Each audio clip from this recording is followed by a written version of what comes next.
Nevaeh's birth certificate to the court, and under her name, there is a father's name. We've blurred it out, but that's your ex's name. Yes, Your Honor. So that tells you I'm not the father. Mr. Hooks may have to enroll in high school all over again if he really thinks another man signing the birth certificate of a child excludes him from being the biological father of the child. It's a document that anybody who deems fit or wants to be responsible for a child signs, not compulsorily the man that did the job of pumping the child's mother up. Mr. Hooks, you say for 3 long years the defendant, Miss Hayne, has been falsely accusing you of fathering her 3-year-old daughter, Nevaeh. Yes, Your You Honor. believe today's results will finally free you from her allegations.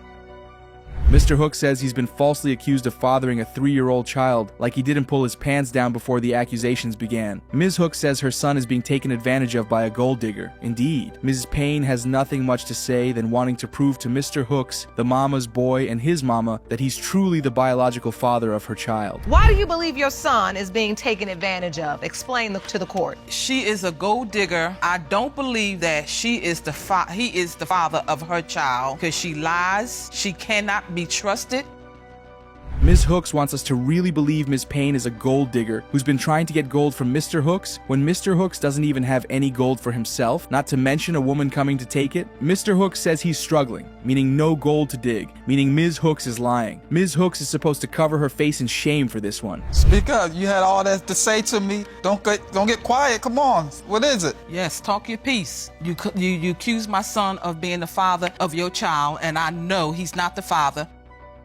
There isn't any gold to dig, but Miss Hooks believes her son isn't the father of Miss Payne's child, because the child doesn't look like any of her other grandchildren. Okay, Grandma? Ms. Payne's countenance seems like she has doubts about the paternity too, but she reaffirms that she doesn't have any doubt, and Mr. Hooks indeed is the biological father of her daughter. Well, Your Honor, I met her in Philadelphia on June in 2014. I was driving and I was going to a deli store, and I happened to see her on the corner like sipping on a margarita. So I started to talking to her. I was like, why you out here by yourself sipping on that?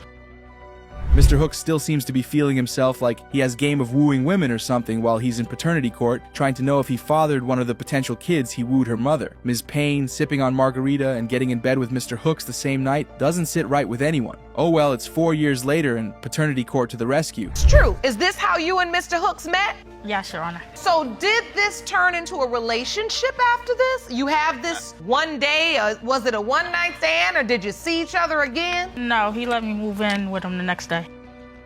Oh, that unprotected sex must have fire. From Mr. Hooks helping Ms. Payne move in with him, even though he says otherwise to Ms. Payne, thinking she had found true love since Mr. Hooks wanted her to be in his house. Ms. Payne's parents must be missing considering how their daughter is so free to move from one man's house to another within a short period of time. It was only like 2 months and a half. I left, I broke up with her. I broke up with her to went back with my ex. I ran to her like a month later, and she tells me her friend and her was walking, and I seen them, and she told me that she was pregnant. Mr. Hooks is that old and he cannot even articulate his own words properly to the point he needs his mother to chip in? Okay, Mr. Hooks and Ms. Payne seem to remember the account of what happened differently. Mr. Hooks says he broke up with Ms. Payne shortly after the relationship started to go back to his ex, and he asked for a DNA test, or rather, a pregnancy test, when he was told about it. Ms. Payne says the relationship lasted longer, and Mr. Hooks' reaction when he found out about the pregnancy was him being happy. Well, the truth will come out one way or the other, though. Same man that I seen, she said she was with, that she had an argument before me. Then you went back to your other boyfriend, Miss Payne? Yes, but I was already pregnant. There you go, Your Honor. So how am I the father then, Your Honor? Did he believe he was the father? No. Mr. Hooks isn't washed clean of his sins just yet, but Ms. Payne going back to her ex really puts doubt in Mr. Hooks' mind. Ms. Payne wasn't about love or affection. Maybe she was just finding a way to survive because she wasn't planning to live on the streets after she got thrown out by Mr. Hooks. Maybe she was just following the guide of a girl's has to survive. Because she's old enough now where she want to know because other kids know their dad, so who's my dad? Where's daddy? And you say it's Mr. Hook. Yes. Mr. Hooks, do you have a relationship with Nevaeh? Yes, Your Honor. You do? Yes. One would think Miss Hooks was present when the activity that may have led to the child being born was happening with the way she helps her son complete his sentences. Pushing 50 and still needs his mother by his side in paternity court. That says a lot about the kind of man he is, Ms. Hooks. The result will give us a better answer to that claim. Mr. Hooks, you are the father.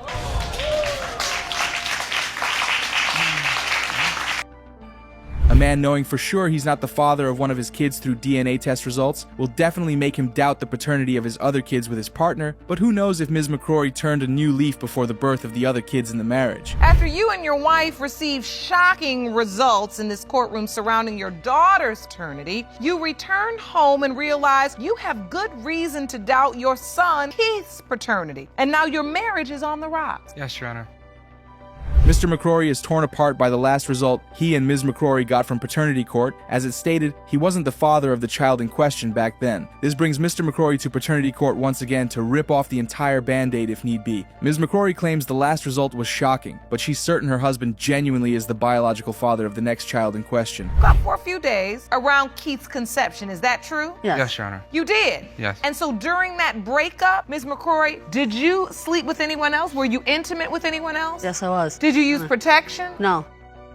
A new man after 2 days of breakup? Or maybe the man was not new and Ms. McCrory has just been trying to find her way to the man and the breakup made it easier. Ms. McCrory claiming it was her brother in the background and switching to her friends were around and she had to go really seem as shady as it sounds. That may have happened because the so-called brother was ready for another round of action. You never told him, even after the birth? No, because I just 1,000% know that's his child right there. That's his kid. It's gonna come back. It's gonna come back. It's his child. You can tell. Look at. And so you just felt like you didn't have to tell the whole truth because you were so certain. Ms. McCrory says it's not cheating because she wasn't with Mr. McCrory at the time it happened, okay, ma'am? Ms. McCrory says she's so sure this child belongs to her husband, but Judge Lauren says this is like history repeating itself in a very short period because Ms. McCrory acted the same way the last time, but the result was quite different from her assertions. Ms. McCrory may love to lie to save face in paternity court, but it won't last for long because the DNA test results won't lie. She would promise him, say she'd send him pictures, stuff like that, but she said she promised me she wasn't sending him pictures. What kind of pictures are these? Your Honor, I have pictures that she puts on Facebook all the time. That, you know, some of them are old, but some of them were recent. At least there are appropriate places where bikinis can be worn, Ms. McCrory. Mr. McCrory's doubt heightens when his wife started posting pictures he deemed inappropriate on Facebook. But according to Ms. McCrory, there's nothing wrong with some of the pictures, and she doesn't even post pictures like that anymore. Maybe, maybe not. And her friend, he comes over our house, he chills out, he would come to the house and drink with us and crash on the couch for the night. And this is the person she slept with? Yes, Your Honor. If she's lying to me and it's not my son, I'm not going to stay with her. I'm going to leave her. I mean, The man that was supposed to be a family friend is who Ms. McCrory slept with? That seems like a calculated affair, though. That ain't no mistake, and it's really satisfying that Ms. McCrory isn't claiming it's a mistake because she damn well knew what she was doing. 3 years of marriage is about to go down the drain, all thanks to Ms. McCrory. You brought the birth certificate? I got a copy of it. Let me see that. Ron, can you hand it to me? I mean, and I was excited when Keith was born. I've always wanted a son that I can give my last name to that can share that bond of a junior and that can pass that on to his son. Uh-huh. Did Ms. McCrory just try to pull off a Tyler Perry movie scene of a mother being a victim? Oh, good lord. Mr. McCrory may have to wish again for a different child that will carry on his family name if things don't turn out well, and considering Ms. McCrory's commendable talent she just showed everyone, the marriage may as well be more rocky than it used to be. You're beat down by the accusations or what you have so much on you because everything didn't turn out the way you thought with Nevaeh, then you come back Yeah, home. because I feel bad that I don't know who her dad is. Ms. McCrory says she's being emotional because that's Mr. McCrory's kid. The tears rolling down her eyes may have been a reason to believe her, but if we went by that in paternity court, the truth will never see the light because these women be lying their bums off sometimes to get sympathy. 2013 until the present, have you slept with anyone other than one man you admitted to your husband? You admitted that you did. Yeah, I did. Oh yeah, Ms. McCrory asks, what the heck is that? Knowing fully well she lied on the lie detector test she took. Ms. McCrory says, we will find out the truth, and slowly we are finding out the truth, which happens to be her lies. Maybe Keith Jr. being her husband's child may just be another one of those lies. Let's see. Mr. McCrory, you are the father. Yeah, I told you so. Signing a child's birth certificate is real business because that means the man that signed it is the legal father and will be put on child support until proven otherwise. It's not done out of courtesy. However, some men don't know this and it puts them in trouble in the long run like Mr. Hayes, or maybe not. Ms. Chapman, you and the defendant have an older child together, but you've brought him to court to prove your 2-year-old son, Maurice Hayes Jr., is his. Yes, Your Honor. You claim he was excited during your pregnancy, named your baby.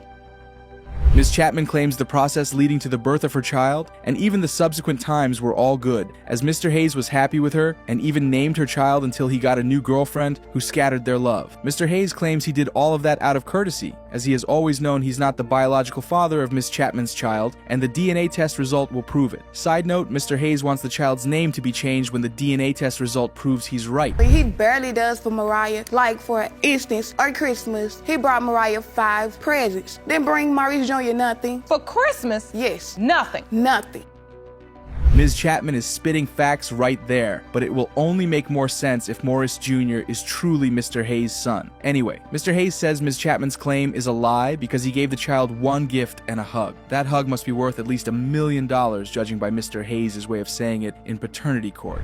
She was like, no, and I got a piece of letter in the mail saying that she was pregnant, but she also still was in denial. So when I say she was like 4 months and my mother asked her was she pregnant, she says no, she's not.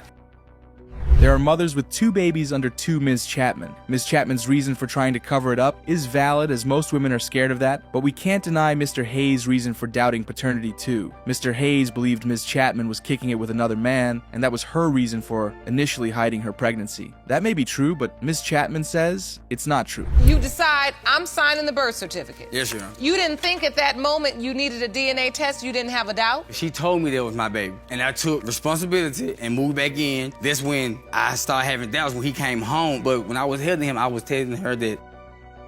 Oh, there have been different funny cases on paternity court, but Mr. Hayes seems to be taking the lead as it stands. What does he mean that he didn't have any symptoms? And one of those symptoms include him gaining weight? Even a man that has never had to stay with a pregnant woman would know a man is not supposed to be the one gaining weight, but here's Mr. Hayes. In the state of Tennessee, once you sign the birth certificate, And that's what she was using against me. they tell you that once you sign the birth certificate, it voids off DNA paternity test. So this is a pamphlet? Yes, ma'am. Ms. Chapman held on to that pamphlet more than life. Trying to be a good guy just made you the legal father of the child you doubt paternity, Mr. Hayes. It's too late to rescind that decision, but the man still has a right to know if he's the biological father or not, regardless of the birth certificate signature. Rescind your acknowledgement. If you felt in 2 weeks the baby really didn't look like you and you don't remember having the symptoms. Because when I went to court, when I went to juvenile court, they said that I had to get a DNA. I had to pay for a DNA, and I didn't have no job at the time. Ms. Chapman came well prepared for Mr. Hayes. Ms. Chapman isn't leaving any stone unturned in this case. Mr. Hayes said his reason for not rescinding his decision was because he had no money for a DNA test that was required to help with that process. But that Facebook post looks like Mr. Hayes really did believe that was his child. He didn't have that Facebook. Oh, yes, he did, because there got his name tagged in it right there. He's here. Yes, Maurice. And you tagged Maurice. Maurice Hayes here. Yes. Maybe Ms. Chapman's father wanted to start hanging around young dudes at that time to keep his young mind intact instead of an old one, but that man calls Mr. Hayes talking about his baby mama, so that lie's off the table. Ms. Chapman now has some explanation to do too. Facebook to come and get his child? I never told another man to come and get his child. And the day that he's talking about, he came over there and saw that guy in my house. He brought her with him over there. Ms. Chapman agrees to being intimate with the man Mr. Hayes is talking about, but it wasn't during the time of conception. Ms. Chapman, Mr. Hayes, and his girlfriend want to talk about the designer shoes the child has, but nobody even knows who the daddy is. Okay, let's skip to know the most important part, the father of the child. Mr. Hayes, you are not the father. That's fine. He can have his name back. Every other case in paternity court is valid, seeing how the mothers and fathers are present to tell their own sides of the story, but the ones where the children have to be the one to be in the stand. To figure out who their father is hurts the most, just like Miss Smith in this case. Miss Smith, you say you've been waiting your entire life for the truth and opened your case to prove that Mr. Lewis is your biological father. Miss Smith is tired of trying to know who her father is, even though her mother is to be blamed, but Miss Smith wants the results to prove her right and be done with the search. But Mr. Lewis says it's been years of stress concerning the paternity of Miss Smith, but he knows he's not the father. Get closure, because it's always going back and forth on why he's not my father. He didn't sign my birth certificate. When he wants something, I'm his daughter. When he don't get what he wants, I'm not his daughter. That's some really messy back and forth. Mr. Lewis just wants to pop in and pop out according to his convenience and what he can get from Ms. Smith. Ms. Smith just wants to know her roots, but seems her mother did her dirty by having no one sign on her birth certificate. Her mom, me and her, we got to dating. Wasn't no relationship going on. It was just a hit and quit thing. That's all it was. But there's a whole bunch of people here in this world from a hit it and quit, because you can make a baby right quick. Right quick. Hit and quit thing like that don't mostly turn into babies forming their mother's womb? Well, Mr. Lewis was quite direct about telling the court Ms. Smith isn't his daughter. Ms. Smith seems emotional, but the man's told his truth and he's not going back on it, except he needs help or wants something from Ms. Smith though. I had moved out of town. A friend of mine I had ran into told me that Liz was pregnant, okay? When I came back to Cleveland, Ohio, I ran to another friend of mine. He said that Liz had a daughter, baby girl, and it's supposed to be your daughter. That's interesting. Mr. Lewis didn't deny the child from the get-go. Mr. Lewis even took Ms. Smith and her mother in when things weren't good at Ms. Smith's grandmother's home. So what changed that? Made Mr. Lewis change his mind and say Ms. Smith isn't his biological daughter? This is my daughter, so I'm taking her? No, I did not want Brittany to be in the system because her mother deals with the system. That's commendable. Oh wow. Mr. Lewis already had the mindset that Ms. Smith isn't his biological daughter, but he didn't want Ms. Smith to end up in the system like her mother. That's heroic. Not many men would agree to do that, but Ms. Smith still wants to know who her real daddy is, and she has her eyes set on Mr. Lewis. Denial of him not being a father. She hasn't messed with nobody else. And I just feel like She was the neighborhood bro. Hold on. Excuse me. Let's be respectful. Excuse me. and I just don't understand for him to sit. What the heck? The neighborhood what? Oh, Mr. Lewis really wasn't a fan of Miss Smith's mother, and it shows, but he was nice enough to not allow Miss Smith end up in the system. Miss Smith didn't enter the system, but it doesn't seem like she's a fan of Mr. Lewis and his loose mouth either. Like I said, she was 4 days old until Brittany got about 10, 11, off and on because her mother would come get her. So wait a minute. You're saying you took care of Brittany for 10 years of her life on and off? On and off. Ms. Smith is also done with the emotional phase and is ready to call Mr. Lewis out on his shit. Ms. Smith says he's a fake father, and one can tell that really hit Mr. Lewis harder than he was expecting. Ms. Smith wants Mr. Lewis to pick a side instead of playing both sides of the fence, and that's valid. That's the man that's the man. Yeah, tell me about it, Your Honor. Yeah. Tell You me. believe this is her biological father? That is her father. You know why I say that? Because that's for the simple fact, because I caught him and her mom having sex. Great-great-uncle is a far way from every mode of family connection we have seen on paternity court, but with that explanation of Mr. Lewis, oh, the great-great-uncle and Miss Smith's mother must have been really getting into it. It's time to know if the great-great-uncle's sperm is Ms. Smith 25 years later, or if it's Mr. Lewis standing right next to Ms. Smith. Mr. Lewis, you are not the father. Bam! God. Down. That's her father right there. If only children could pick their parents before coming to the world, every child would pick the best of the bunch, which excludes some folks that come on paternity court, like Ms. Coleman and Mr. Bennett. When the DNA test proves Mr. Bennett is the father of your 4-month-old daughter, Marlea. Yes, Your Honor. You say the only reason he has doubt is because he's been through this situation in the past. A nymphomaniac? Seems like we would be needing a dictionary to know what's happening in paternity court now. Okay, Ms. Coleman says she needs to be vindicated that Mr. Bennett indeed is the father of her child, but Ms. Bennett would take a hard pass on that, as he claims Ms. Coleman would sleep with anyone including the dude he caught her sleeping with. We might need to take a seat to analyze this nymphomaniac case. He treats my baby like the Cinderella stepchild, and that's not what's going on because he's mistreating her. He doesn't like to keep her. I would ask him, could he watch her while I do my homework? 10 minutes later, he's bringing her back. I asked him for some diapers. From Mr. Bennett accusing Miss Coleman of being a nymphomaniac to Ms. Coleman accusing Mr. Bennett of treating her child like the Cinderella stepchild, that's interesting with a little bit of odd comparisons. Ms. Coleman wants her child to be treated like Mr. Bennett's other 7 kids. Deciding to join the train of a man with 7 kids is sick, though. I can't get no bond with her because I don't feel like it's my child. Why am I gonna get a bond with a child for that might not be mine? And so you feel like the child may not be yours, and so you don't want to establish the bond. No, I don't. What for?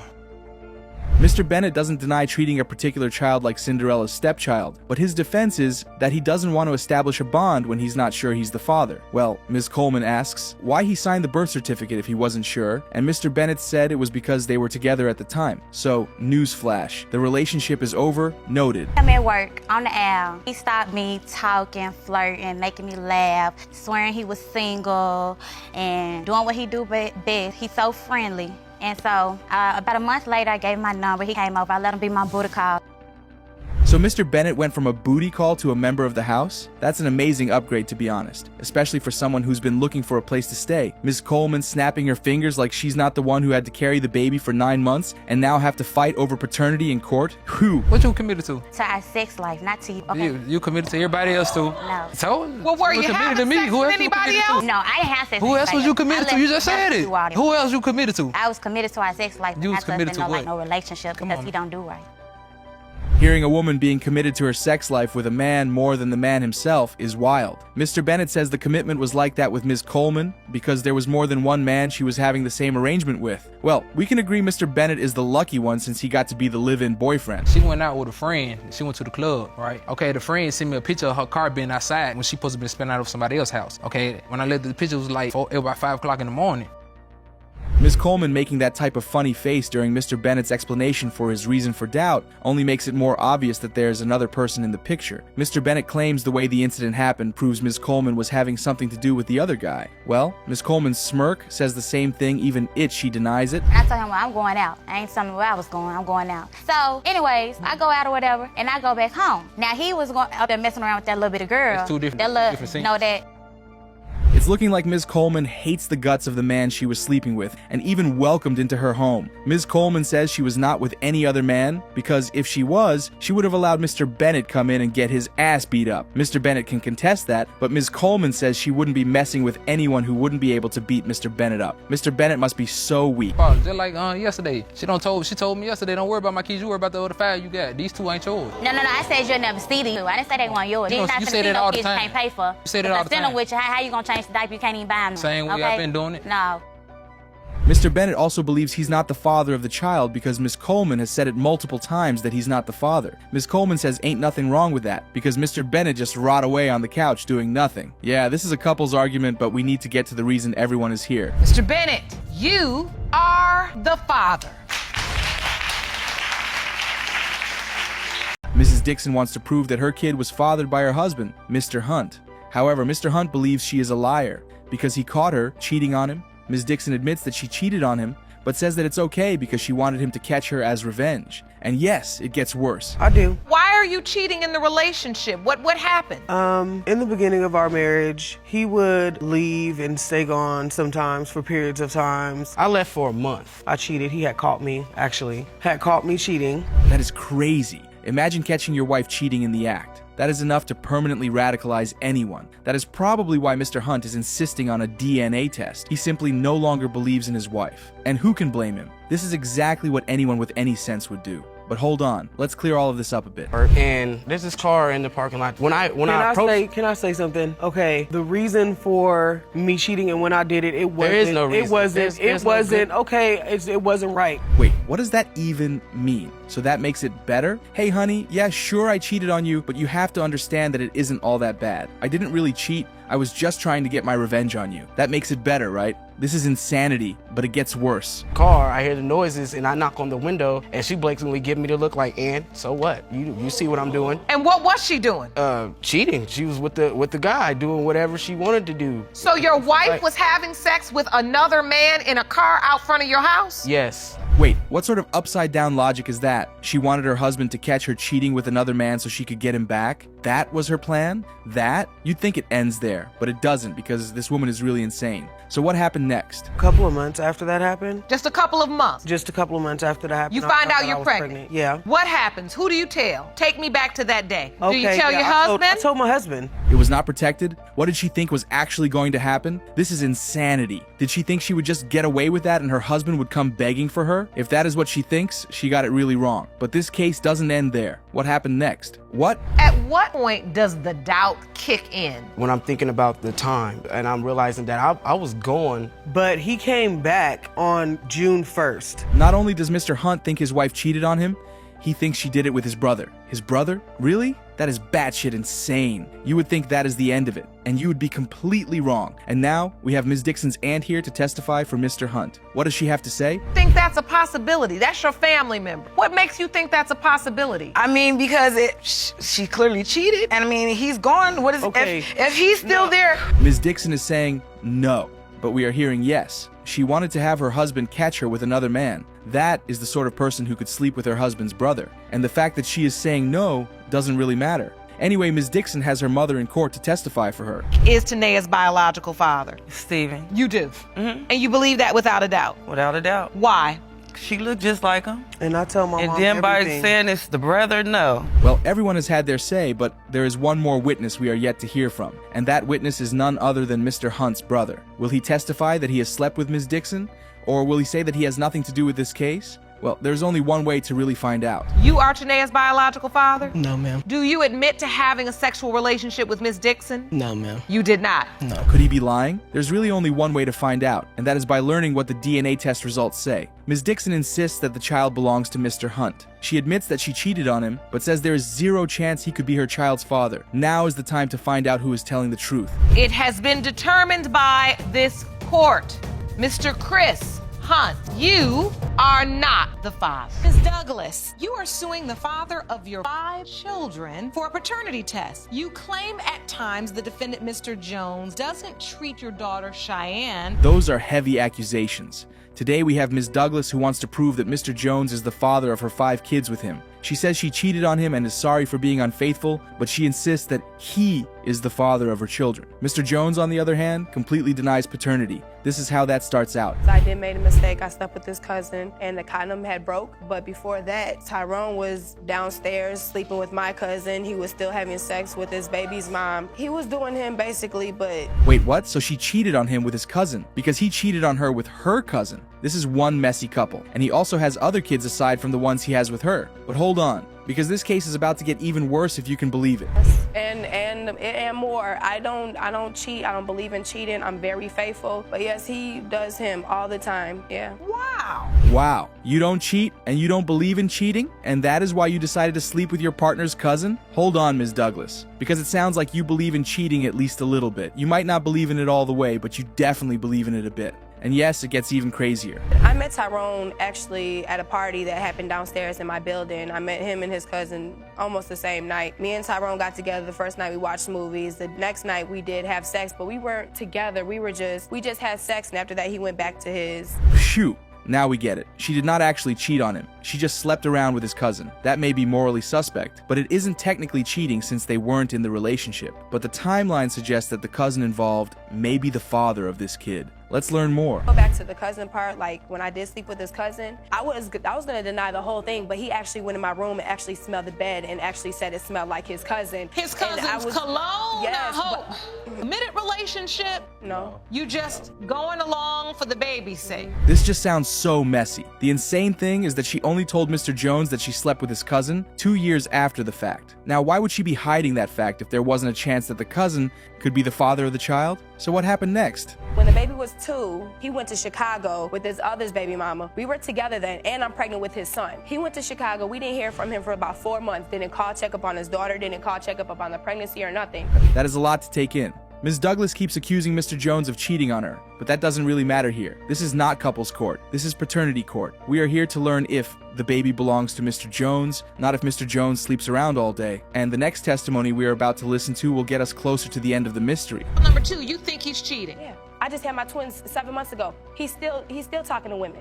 I don't never talk to anybody first. After I find out he cheats on me, that's when I do it. But I really do want to be with him, and I want to make a family for my 5 kids. Now, Ms. Douglas, you just keep saying, okay, now see, I do not believe in cheating. This is insane. Ms. Douglas insists that he keeps cheating on her, but she's stuck with him. With her twins, now they have potentially 5 kids together, and she has 3 kids from another guy. This is insane. How did they even stay together long enough to get pregnant again? And it gets worse. My twins is only And he had 6 sex with months my or 7 cousin months. before I had sex with his cousin last month. It's always So him that wait starts. a minute now. You had sex with his cousin again last month? And he had sex with my cousin again 3 months ago, before I did it.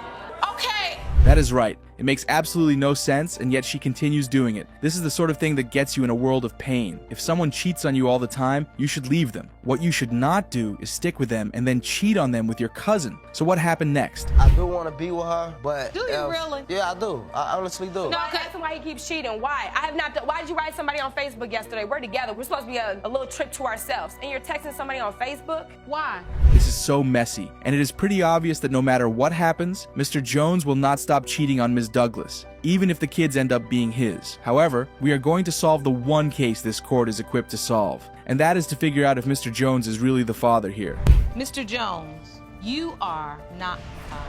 Walls versus Walker. Thank you, Jerome. Good day, everyone. Mr. Walls, you say that after spending a short time away from Ms. Walker, you caught her with someone else's hands in her. Mr. Wall says he caught Miss Walker sleeping with another man, or at least doing something really intimate with him, and as a result, he no longer thinks he is the father of her baby. Ms. Walker says he just wants to get out of providing for his kid. How did these two even get started? Well, I worked across the street from where Dominique stayed, and when Dominique would walk out of her house going down the street, and I'm like, hey, how you doing? You know, trying to catch her attention. So, you know, I kept pursuing her. Hey, how you doing? You know what I'm saying? Can I call you? Yeah, it sounds really romantic and is very different from how the regular kids on paternity court get down. Most times people who come to this court start an intimate relationship on the day they meet, or at most a day after. But this man pursued his lady for months. Good story, eh? Well, not totally. In the beginning, until I found out I was pregnant. And when I found out I was pregnant, I told him, but he talking about he wanted a DNA test. She told you she was pregnant, Mr. Walls. You weren't excited about it? Were you all in a... He was absent for 30 days? Absent doing what? If you aren't in the know, that is a creative way folks on paternity court describe going to jail. So Mr. Walls says he was absent, and then Ms. Walker got with another man.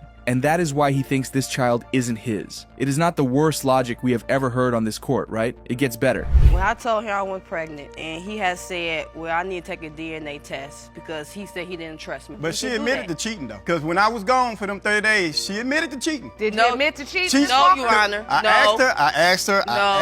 Things are starting to make sense. So Mr. Walls went to jail, and when he came back, his girlfriend, or something, told him that she had been talking to another guy while he was away. And later on, she told him she was pregnant. But this seems like an issue a conception calendar could literally easily fix, right? Well, let's see. Finkel right here. This is where I used to work. This is her house over here on Quincy. So I worked across the street from her house. Now, I'm coming down Finkel from my house on Ohio. Well, that is a valid answer, Ms. Walker. Whatever you do is your business. But it also means whatever people believe about whatever you do is valid as well. If you're pregnant with another man's kids and then hanging out with other men, you cannot be too angry if he has some doubt, right? Admit it. Right here. The car was in front of your house. Right, in front And you was of in the my car, house. right? You was in the I car. admit You was that, in the but car. I'm not about You to was in the admit car. that I was cheating because I was not cheating when I got... Was there What a you man doing- in what the you car doing in the with car you? with a Yes, man? was. This is so messy. First of all, if you are in transition, it is smarter to start talking to women after transitioning, because now you have one more kid that could be yours. Is Mr. Walls even financially stable enough to take care of one more kid? Anyway, what happened next? Oh, bottom line is you weren't really claiming either woman. Not necessarily. Okay. But Your Honor, he was... But you just making circles around her house 3 times checking to see what she doing. Well, see, she said she... Okay, that might be shady. Scratch that. It's probably shady. But I'm not sure that is enough reason for a paternity doubt, right? People can lie or make mistakes about things like that without actually cheating on their partners. And Mrs. Walker says that never happened. telling me She was that staying he with me. was It's a he gonna difference in promise my to house. leave her so he can be with me and my child. But it have not happened like that. Hold on. Throughout the pregnancy, you were by yourself? Hold on, wait a minute. She didn't call him till the next day? Now, that is a super massive red flag. When women on paternity court don't have you present during the pregnancy, it is usually because they aren't totally sure you are the father. Is that what happened here? Let's see. Kids, I had symptoms. You know what I'm saying? I woke up, I'm feeling like I'm puking up a little bit. I'm feeling a little nauseous. And with her pregnancy, I had none of that. How many other kids do you have? I got 5 other kids. Okay. Now, that reply has got me thinking. If the child definitely belongs to Mr. Walls, why would she say she would give him an apology? That's very confusing. But we don't have time to debate that now. All we have time for is the DNA test result, and here's what that result says. It has been determined by this court. Mr. Wall, you are not her father. Hello, Your Honor. This is a case of Threlkeld versus Threlkeld. Thank you. Good day, everyone. Your Honor. Mr. Threlkeld, you have entered this courtroom with a marriage on the brink of divorce. You state that while you were out of the country serving in the military, your wife paraded around town with other men. That is quite literally one of the worst things you could do to any man. Mrs. Threlkeld cheated on her husband while he was risking his very life to keep the country safe. And now that she has admitted to that, she still wants him to believe that her kid belongs to him. Well, it gets worse. I was overseas in Afghanistan, and I was at up in the Northeast, and a soldier of mine came up to me and tapped me on the boot, said, "Hey, I need to go outside. We need to talk right now." So earlier on in the day, me and him got into some words, so I thought we were gonna, settle it. Well, it turns out. Whoa. Imagine being stuck out there under constant fire and learning that your wife is stripping at clubs. However, Mrs. Threlkeld says she only does the stripping because Mr. Threlkeld's salary isn't enough to sustain her. At least she was just stripping, right? She was not actually cheating, right? Well, let's see. And I get on Facebook, and there's some clown on there saying, liking all her skimpy photos. Skimpy photos. Was following her. He liked that she was started working at the club. And I started doing a little bit of research, wondering, who this guy is. Wow, that is a lot. Imagine how crazy it must have been to learn, while you are thousands of miles away from your family, that your wife is cheating on you. A lot of men would have handled this even worse than Mr. Threlkeld has. But Mrs. Threlkeld must have a reason for this behavior, right? Well, let's see. We were done. We were not together. We had a phone conversation, and he had said, "We're gonna get a divorce, and I'll send you the divorce papers." And then we hung up. And let me finish. What had happened was, when I was at Fenty, we got in a phone argument, like she said, on Skype. Wait, hold up. $5,000 a month. Tax-free is certainly enough to support the kids wherever you live. That is $60,000 a year tax-free. If that isn't enough to support the kids, then Mrs. Threlkeld should do the grown-up thing and get a proper job, not start cheating on a husband who is risking his life for the country. So what happened next? Clear shoes with money still in them. Okay, that was for decoration. So you come home, Mr. Threlkeld, and your wife and your family aren't there. But she eventually does pick you up. So you were there at some point to get him. Yes, Your Honor.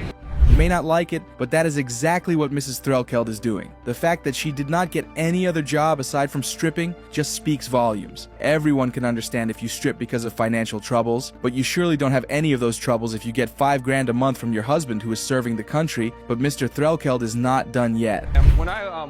The day I was supposed to come back home from overseas, we were told before we even got on the plane at Fort McCoy, Wisconsin, that there's going to be the color guard, the motorcycles that drive, in front. The news was going to be there. 2 weeks before we came back from overseas, my unit actually sent papers to all the family members back home, giving the exact address and time. Wow, this is just incredible. Whatever the results of the DNA test today, it just seems really obvious that Mrs. Threlkeld here isn't interested in a marriage or even motherhood. She just wants to have fun and prolong her youth for however long it takes. So what happened next? Clear shoes with money still in them. Okay, that was for decoration. So you come home, Mr. Threlkeld, and your wife and your family aren't there. But she eventually does pick you up.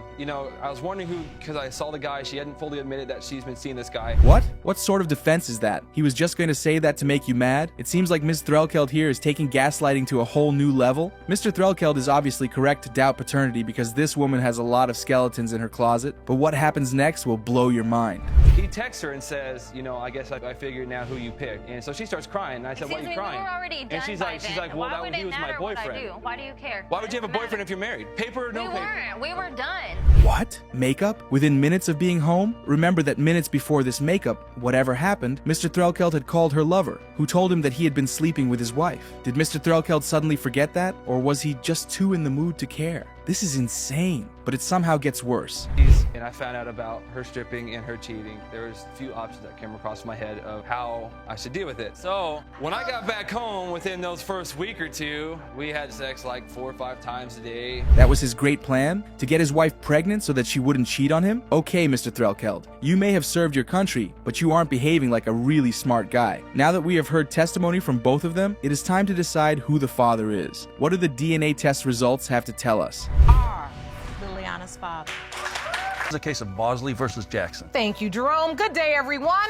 Ms. Bosley, you and your son have petitioned the court for a DNA test because you are certain. That is crazy. The woman here, Ms. Jackson, admits to cheating with 3 co-workers but insists that her child belongs to Mr. Bosley. This is insanity. How can she cheat with 3 co-workers? Not 1, not 2, but 3? Wow. Little wonder Ms. Bosley has his mom here to defend him. So how did all of this begin? Is In the beginning, we were working together, and he was starting off like, "Oh, I love you. Do you believe in love at first sight?" And then the next day we was talking, and then we had sex. Okay, yeah, but that doesn't mean you should go on and cheat on your partner with 3 coworkers, right? Like, that doesn't even make any sense at all. Men will lie to get in your pants, that's for sure. But according to her, Mr. Bosley didn't even do anything to make her think he was a liar. What happened next? Me, because I can't get it out of Mr. Bosley. I had gave oral sex to this person. And I don't. And what and man, he, Your he Honor, says, what man will believe that she only gave you? Just to interject, if you don't mind, I wasn't. Oh, that is a good point. Ms. Bosley's mom says that the details are literally irrelevant because he cannot be the father of her child, and is because the timelines do not match at all. It is a good argument that just supports all the other arguments Mr. Bosley has against this woman. But hold on, it gets worse. I was excited about the situation. Your Honor. And y'all had known each other all of 2 months then, and y'all was excited? It was wasn't 2 months, it was a month. It was a month? Yep. No, I wasn't excited. The 2 guys she cheated on me with, those was the guys that... Exactly. This is a mess. Why are you sleeping with everyone you work with? Is there someone at work that Ms. Jackson hasn't slept with? Because this is literally so insane. It doesn't even matter how many men she cheated on him with. The point is, she did, and that is enough for a paternity doubt. It's so bad that the judge even got angry. That she has slept with 3 men on her job. There should be no young woman out here sleeping with 3 men at her job. Yeah, it does. These people aren't just messing about, which would be bad enough, but they are messing about without protection and also making kids. This is literally crazy. They are creating a new generation of kids without a stable home, just so they can have some physical release. And of course, it gets worse. Menstrual cycle was March 14th. And when I did have oral sex with that person, I was on my menstrual cycle at that time. This is not about just the oral sex. You need to understand. She thinks it's about just that. No, it is about everything that came before that. This is serious business. And the fact that she probably only had oral intercourse because she had her period just makes her excuses even worse. This shouldn't be happening at all. She is just giving herself out for free. And Judge Lauren had to actually speak to this. Because there is no reason a beautiful young girl like yourself should be running around here laying around with this many men. It's unacceptable. And like I said, I'm not saying this to you. Look at me when I'm talking to you, Miss Jackson. This is so sad. This young woman has done so much damage that it is going to be almost impossible for anyone to trust her again. You simply don't start sleeping around like that without expecting some consequences. The sad thing is, she is also from a broken home. Grow up with your dad in your life. No. He denied me too. And it hurts. It hurts.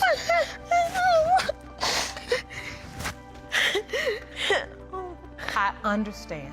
Mrs. Jackson grew up without her father in her life, and now she might be giving birth to someone who will also grow up without a father in their life. Instead of breaking the cycle, she has repeated it. This is so tragic, but she truly has no one else to blame but herself here. What happened next? And I scrolled down, I was on Snapchat, basically. And I had seen the dude, and I said, he looked just like my son. I'm like, what? Like, Your Honor, he sent me that picture, and immediately, just in all honesty, I was like... And that, folks, is exactly how you end up on paternity court. The crazy thing is, we also have this man in court today. We have heard testimonies from Ms. Jackson and Mr. Bosley. It is time to learn what the DNA test results have to say. You know what they say? Men lie, women lie, but DNA tests, they never lie. Jackson interested in a sexual relationship with you. Yes, Your Honor, she was trying to have sex. So do you believe you are Maverick's biological father? No, I don't. Has been determined by this court. The biological father is Mr. Bosley.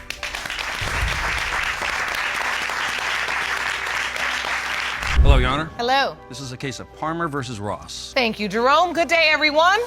Ms. Palmer, you opened today's case because the defendant is denying he fathered your 3-month-old son, Jace. Mr. Money-Making Ross here thinks Ms. Palmer just wants her kid to be his because he has a lot of money, and he thinks she is a horrible liar because she was constantly cheating on him. Ms. Palmer says Mr. Ross just wants to hide from responsibility and that he has to be her kid's father. Here's what Mr. Ross thinks of that. You're denying that this baby is yours, Mr. Ross, because you say you use condoms throughout the relationship. Yes, Your Honor. What was the nature of this relationship? We were just friends with benefits, Your Honor. I can see that this really hurts you. Ms. Palmer, what has it been like raising this child on your own? That is the tragedy when it comes to these cases on paternity court. Ms. Palmer already has one kid that she raised on her own, and she never believed that she would have to do this again. But it doesn't seem like she's had any choice in the matter, and it is so painful to see. What does Mr. Money-Making Ross think about this? Do nothing for a child that I know is not mine. And so you admittedly have not done anything for this child? No, I have not. All right. Oh, really? Well, at least they used protection, right? But that is really irresponsible. Ms. Palmer says she never wanted to have to raise a child alone, but that's exactly what you get when you mess with loads of guys. That is literally your reward for doing that, nothing else. But hold on, folks, because this gets crazy really quick. Relationship. I broke it off. You just broke it off? Right then, because I didn't feel safe for me. She having sex with other guys, and the rate of disease is high, so I ain't got no reason. I try to be with her. Hold on. Mr. Ross says he used protection throughout the 2 weeks they slept together and that he broke everything off much later. If he really used protection, then I understand why he thinks the baby isn't his. But then Ms. Palmer has to explain why she thinks he is the father. I met Mr. Ross on the 7th. We had sex on the 8th. Were you having sex with anybody else during that time? No, Your Honor. Which was a pregnancy test. I asked her what's the pregnancy test for. She tells me that it wasn't for me. It was for the other guy she thought was the father of her child. That makes a lot of sense. It is crazy that Ms. Palmer started with this sob story about how she never wanted to be a single mom for the second time, and now we are finding out just how irresponsible she was. If Mr. Ross were the only possible father, she wouldn't try to pin the baby on another man, right? Well, it gets worse. In the beginning of August, me and the alleged father, we got a DNA test. And in the midst of us getting a DNA test and the results came back, I immediately contacted Mr. Ross. You immediately did? Yes. And what did you say when you reached out to him? I asked him to do a DNA test for me. Okay, that changes things. If Ms. Palmer has gotten a DNA test with the other guy and he isn't the father, then it's very likely that Mr. Ross could be the father, but it isn't a sure thing, as Ms. Palmer could very well be lying about the number of potential fathers her kid has. So what happened next? Trying to trap me because she know I have money. She asking me for It's things. not about money, She Your never Honor. asked me to come see the child. It's not about money at all. She never asked me to come see the child. I don't need for him to do anything for my son. So, in your opinion, Ms. Palmer, how does it go from that point? Because this is where I feel like it goes from I'm positive I'm not the child's father to... This is just so messy, but Judge Lake makes a really good point. Why would he buy her a car seat if he doesn't think there's even a tiny possibility that the baby might be his? That doesn't add up. And if he has so much money, why didn't he just get a DNA test and be done with it? Anyway, Ms. Palmer has some more sizzling testimonies. My son has the same lips, same eyes, same ears. My son has short limbs. I'm tall, obviously, Your Honor. That's a newborn baby. You gotta... Regardless if Like, it's that's newborn what or the first not. picture, like, go to him now. If my son and just for my father to find me a week before I gave birth. Of course he doesn't deserve it, but don't you think you should have fixed that before messing with multiple men to the extent that you have no clue who your child's father might be? Ms. Palmer keeps talking about wanting the best for her kid, but she hasn't shown that she wanted the best badly enough. Anyway, why did Mr. Jones have to wait so long to get a DNA test? Even send you any kind of money, you're gonna have to get a DNA test in, because I'm not finna just give you no money. He told me he's not gonna pay for one, so I told him not gonna pay told for one. him, look, because that's the thing, she could have just told me I was the father when she thought the other guy was, and we wouldn't have to do that. We had to do it at the hospital. Exactly. Anyway, we have heard enough. It is time to really look at the facts and figure out who the father of this child is. We have heard from Ms. Palmer and Mr. Ross. Now it is time to read the DNA test results. Who's the father here? Time to figure it out. It has been determined by this court. Mr. Ross, you are the father. To err is human, to forgive is divine. This was the case of Ms. Lima, who claims she made a mistake by having an affair with Mr. Anderson, a married man. The product of the affair was her daughter, whom Mr. Anderson is hoping that he's not the father. Mr. Anderson is desperately trying to salvage his marriage of 10 years. He doesn't want a night of pleasure to bring him a lifetime of pain. Will he be able to do that, or will everything crumble? We went out to dinner, and we got a hotel room that night. We had sex. Your Honor, just one moment, ma'am. He, we was planning a trip to go on a trip, so I couldn't make the trip, so I got on Facebook and I told him, I'm sorry, babe, I couldn't make the trip.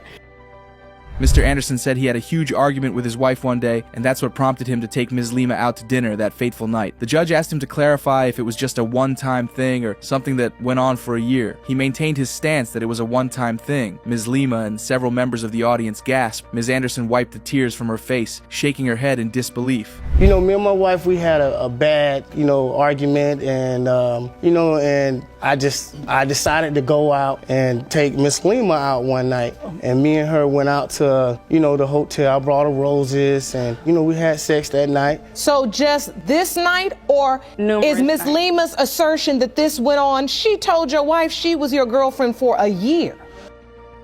Ms. Lima countered him. She said they have seen each other every weekend for the past 2 years. The entire courtroom gasped. Ms. Lima, to the utmost dismay of Ms. Anderson, said she has been over to Mr. Anderson's house numerous times. The judge, with disbelief on her face, asked Mr. Anderson where his family were when he would bring Ms. Lima over. He took a long pause, sighed before saying no one was around at the time. That's wrong, Your Honor. That's wrong. How often would you see Mr. Anderson? We've seen each other for 2 years, every weekend, Saturdays and Sundays. Was it strange to you that you only saw him on Saturdays and Sundays, or you thought he was working during the week? Not really, because I went to his house numerous of times, but in his house... Wait, excuse me. You went to his house numerous times? Yes.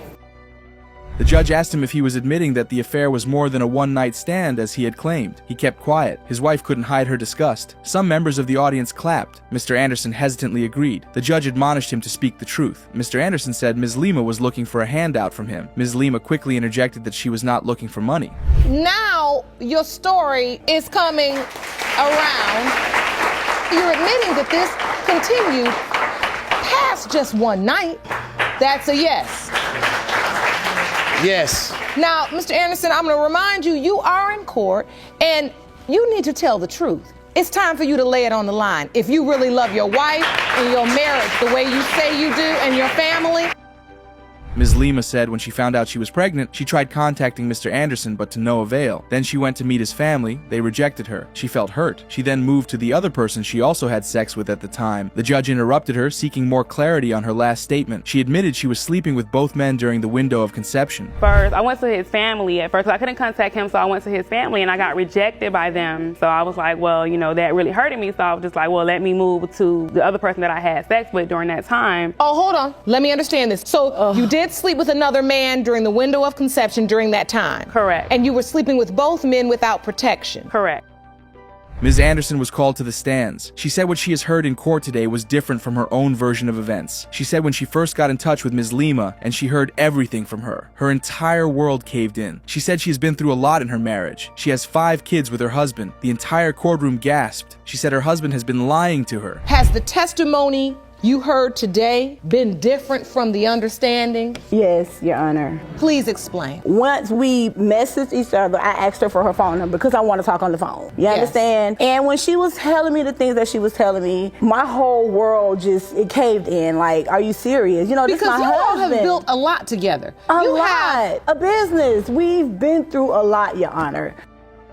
With glistened eyes, Ms. Anderson expressed the hurt and betrayal she experienced. Mr. Anderson tried comforting her that he was sorry. She bluntly refused the gesture. Mr. Anderson said he has never seen the baby. His wife didn't believe him. She claims he's a serial liar. The entire courtroom clapped in unison. Ms. Lima started crying. The judge said it was time to meet the other man. It hurts really, really, really. No. Mr. Anderson. Don't fix it. Sorry, don't fix it. Mr. Anderson, have you ever seen the baby? No, ma'am. Never. Are you sure? I'm positive. You lie about everything else. Mr. Scott, the other man Ms. Lima was also frolicking with, was called to the stands. He said he met Ms. Lima at a gas station and he started wooing her until they had sex. Ms. Lima told him about the pregnancy when she was already 3 months along. He thought he was the father until Ms. Lima came clean and told him about Mr. Anderson. When I first met Mrs. Lima, we met at a gas station. Come February, I took her flowers to a job site, took her out to eat on Valentine's Day, and then in March we had a sexual intercourse. All right. And when did you find out she was pregnant? I found out about 3 months later. She was already about 2.5, 3 months pregnant when she told me that she was pregnant. Ms. Lima said Mr. Anderson wasn't there during the time of her pregnancy. She said she was only sleeping with Mr. Scott and Mr. Anderson at the time. Mr. Scott said he has met the baby, but he doesn't visit regularly because of the doubts concerning paternity. Ms. Lima said her child looked like one of Mr. Anderson's kids. Ms. Anderson flared up. Only the DNA results can put an end to this conflict. Mr. Scott, you are not her father. You just stay right here. Pertaining to whether Mr. Anderson. Yes, Your Honor. You are not her father.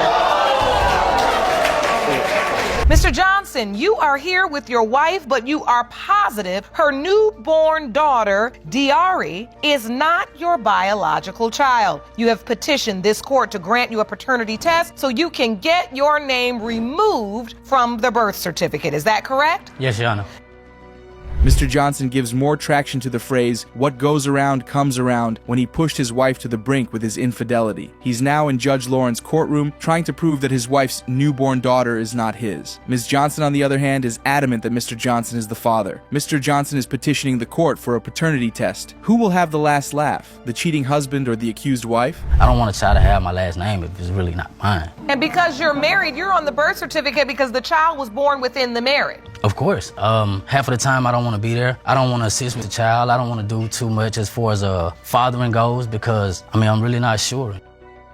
With tears flowing down her eyes, Ms. Johnson said her daughter does not deserve being the black sheep of the family. Mr. Johnson said he was protecting himself by neglecting the baby. The judge asked for the origin point of the dissension. Mr. Johnson said they've always had a bumpy relationship. 10 years, separated several times, which he admitted was his fault. He was dealing with other women without consideration for Ms. Johnson. She shouldn't have to be the black sheep of the family. I'm just trying to protect myself. Right.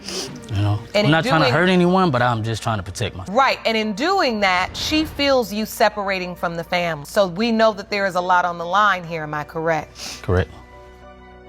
Ms. Johnson said the first separation was because of Mr. Johnson's infidelity. She saw a lot of incriminating things on his phone. She said he felt like he didn't care. After apologizing, he will do the same thing again. It was like painting the fourth bridge. She couldn't cope, so she left. Mr. Johnson said he was an artist and that he deals with a lot of women. Ms. Johnson said he always flirts with the women he meets at work. When we first separated, it was just because of infidelity. Finding numbers in his phone, finding pictures, like all types of stuff just was happening. It felt like he didn't care. Like I find it for that moment, he'd be like, "Oh, I'm sorry," but then he'd go right back to doing it. The judge asked how long the separation was. They both answered that it lasted for a year. Ms. Johnson said she had a miscarriage, and it felt like she went through the entire ordeal by herself. The entire courtroom gasped. Mr. Johnson said he never felt like a man around Ms. Johnson. She treated him with disdain. Ms. Johnson interjected that it was because he was entertaining other women. So how long did the separation last? About a year. A year. Yes. All right, what happened? Me losing my child, having a miscarriage, I feel like I did it by myself. Like I went through the pain, the crying, everything by myself. Like he wasn't there. During the separation, both parties stated that they were doing their things independently. There was no plan on getting back together. They dated other people, had sex with other people. Ms. Johnson said she dated only one person during the time. Mr. Johnson said Ms. Johnson initiated the reconciliation process. She came over, they had a family night together. Ms. Johnson said her kids drew her back. We weren't planning on getting back together. And so you were out dating? Dating, yeah. And having sex? Yes. And you were with multiple people, Just one person. With one person? Yes. And so, Mr. Johnson, after a year apart, how do you get back together? I don't know what type of change of heart she had. She just wanted to come over. Mr. Johnson said 2 weeks after reconnecting with Ms. Johnson, he found out she was pregnant. He was excited. Ms. Johnson, on the other hand, was scared, knowing she had sex with somebody else. Mr. Johnson said his excitement lasted for only a week. Ms. Johnson broke the news to him that there's a possibility that someone else might be responsible for the pregnancy. Murmurs erupted in some sections of the courtroom. Did you find out she was pregnant? Maybe about 2 weeks or something like that. After the reconciliation? Yeah. And I was excited. I was scared. Because I know I had sex with somebody else. So he was excited and you were scared? Yes. Because you did have sex with someone else during the time you were broken up and thought you were never getting back together again. Right. Ms. Johnson admits to having unprotected sex with the other man. She was unsure of who the father was because she had unprotected sex with both men. She was also not sure of her pregnancy date. The judge asked her if she notified the other man about her pregnancy. She said she did, and the man initially said he would be there, but he later changed his mind, including appearing in court. So you do admit, Ms. Johnson, that you had unprotected sex with this other man? Yes, Your Honor. And then when you reconciled with your husband, you had unprotected sex with him? Yes, Your Honor. Okay. I didn't know who my baby's father was because I didn't know when I got pregnant, like what day I got pregnant. The judge inquired about the specific date she reconnected with Mr. Johnson. She said it was June 20th. The judge brought out a conception calculator. She also asked for the date the child was born, which was March 10th. The calculator put the window of conception at the 15th to 19th of June. Mr. Johnson loudly cleared his throat. The period of intercourse was between the 12th and 18th of June. Mr. Johnson said they were not together then. I just want to do a little calculating myself. I have a conception calculator here. When was Diari born? She was born on the 10th of this month. All right, March 10th. So if we put the birth date of March 10th, 2019 and hit calculate, it says the window of conception would be June 15th through June 19th. The judge ordered a paternity test. The court was adjourned to be reconvened when the results are back. The judge sent them for a little family counseling while they waited. When they returned, Mr. Johnson said, no matter the outcome, he just wants to deal with it. Ms. Johnson said she was nervous and scared and she didn't know what to feel. Only the DNA results can knock this squabble on the head. Mr. Johnson, you are the father.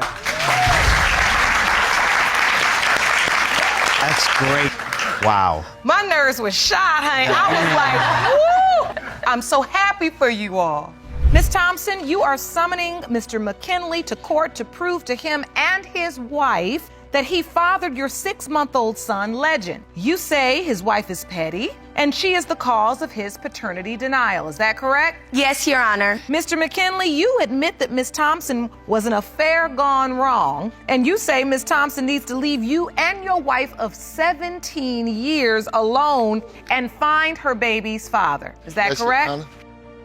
Mr. McKinley was caught with his hand in the cookie jar when his mistress, Ms. Thompson, dragged him to court to prove he's the father of her 6-month-old baby. According to Ms. Thompson, Mrs. McKinley was the mastermind behind the denial. Mr. McKinley claims it was just an affair that went awry and he wants to repair his marriage of 17 years. Who will prevail at the end of the day? He was always trying to get attention, to be noticed. One day, excuse me, I'll let you talk. One day, one day, I finally gave him a chance because he was real thirsty, and I gave him a chance because I was like, okay, I want to go out on a date. That's a lie.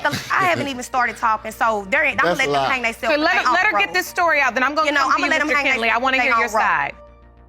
Ms. Thompson said she dated Mr. McKinley for a short while because they both loved rap. She said she's a songwriter and a rapper. She said they had sexual encounters several times, some protected, others unprotected. She said she has also been drinking and she wasn't sober to make the right decisions. Mr. McKinley and his wife both chimed in that it was a lie. I dated him. We had rap in common because I rap. You know, when I write music, I sing. I took him to the studio. We spit some bars. Make a long story short, we ended up dating, having sexual encounters. We protected ourselves majority of the time. I had been drinking and we had messed around. I wasn't sober enough to make the right decision.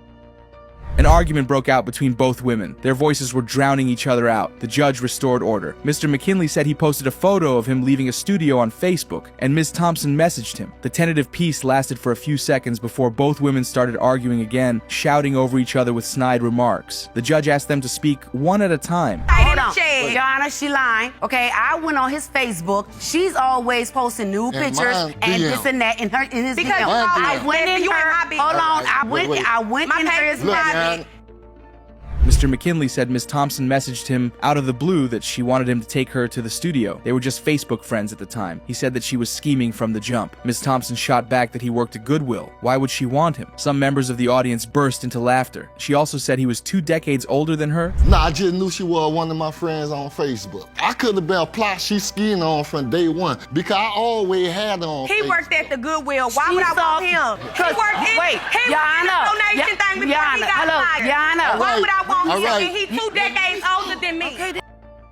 Ms. McKinley said she caught her husband and Ms. Thompson in bed together. Mr. McKinley tried convincing her that they were doing music together, but she wasn't buying it. She said she had read her husband's Facebook and saw both of them flirting with each other. Ms. Thompson said if it was an affair, how come she has met Mr. McKinley's family in New Orleans? Mr. McKinley said it was because she was homeless. He asked who was it. I didn't answer. So he opened the door. I went in there. She laying in the bed, under the cover. Whose house was this? I took the cover off her head, and I'm like asking him, what's going on? Like, we doing music. Sit down. I'm like, no, I won't sit down. Ms. Thompson said Mr. McKinley took her to the hospital and she told him she was expecting, but she never said it was his. She told him he might not be the father, and he got upset. She said he was spending money on her, that he liked her. She said he also liked the child, but his wife was the problem. She said the couple have pictures with her child. They have spent time with her child. I told him that I was expecting. I did not say it was his. I told him that I was expecting because I'm a woman. I'm going to own up to my crap. So I said, okay, it's a chance that this might not be your child. All right. He was upset. He got in his feelings. This man is lying. Look at me. He was all up in my face. He spent money on me. He let me drive his car, and he didn't have no money for me. But at the same time, I had fun enjoying his company. So you went all Ms. Thompson said when she gave birth, she initially didn't want to call Mr. McKinley, but her child had similar features with him. She submitted a photo of her child's stag toe, which was genetic. She claims Mr. McKinley had the same toes. Mr. McKinley refuted the claims that he did not have a stag toe. Ms. Thompson demanded for him to pull off his shoes. Some sections of the audience started laughing. I looked at my child and I said, dang, man, I'm going to own up to that. I did not want him to be the father, but my child sure do got a lot of features. This evidence shows that he has a stag toe. Like, he grew into it, but when he was born, it's genetic things. I asked Terrell about my son. I told him about it. Oh, yeah, that's me. So if that ain't your baby, take your shoe off. Let me see your toes. You want to see my toes? Yeah, let me see. Take them off. You got on, did you put on socks today? Mr. McKinley said he's ready to be a part of the child's life once he confirms the paternity. He said he has only seen the child 3 times. Ms. Thompson said 2 times. He said before he left New Orleans, he called Ms. Thompson, trying to find a way to handle the issue. Ms. Thompson doesn't trust her child around Mrs. McKinley the same way Mrs. McKinley doesn't trust her husband around her. You say you want to be a part of Legend's life until you figure out if, in fact, it's your biological child. Yes. You're attempting to do that. Ms. Thompson saying every time they come, the wife has to come. I realize what that's rooted in. It's insecurity. What in the world's going to be going on when she go over there? Ms. Thompson said she has resentment towards Mr. McKinley because he does not take care of his child. The judge took her time to lecture Ms. Thompson about the intricacies of life. Ms. Thompson struggled to hold back the tears. She thanked the judge for understanding her situation. Mr. and Mrs. McKinley stood there watching impatiently. Only the DNA results can put them out of their misery. Mr. McKinley, you are the father. And he's a handsome baby. He get compliments all the time, so. He is beautiful. Ms. Jackson, you say you're here to confront your husband's mistress and to prove her 1-month-old daughter, Kiesha, is not his biological daughter. Yes, Your Honor. Furthermore, you say if you learn today that the child is in fact your husband's, your marriage is over. That's right, Your Honor.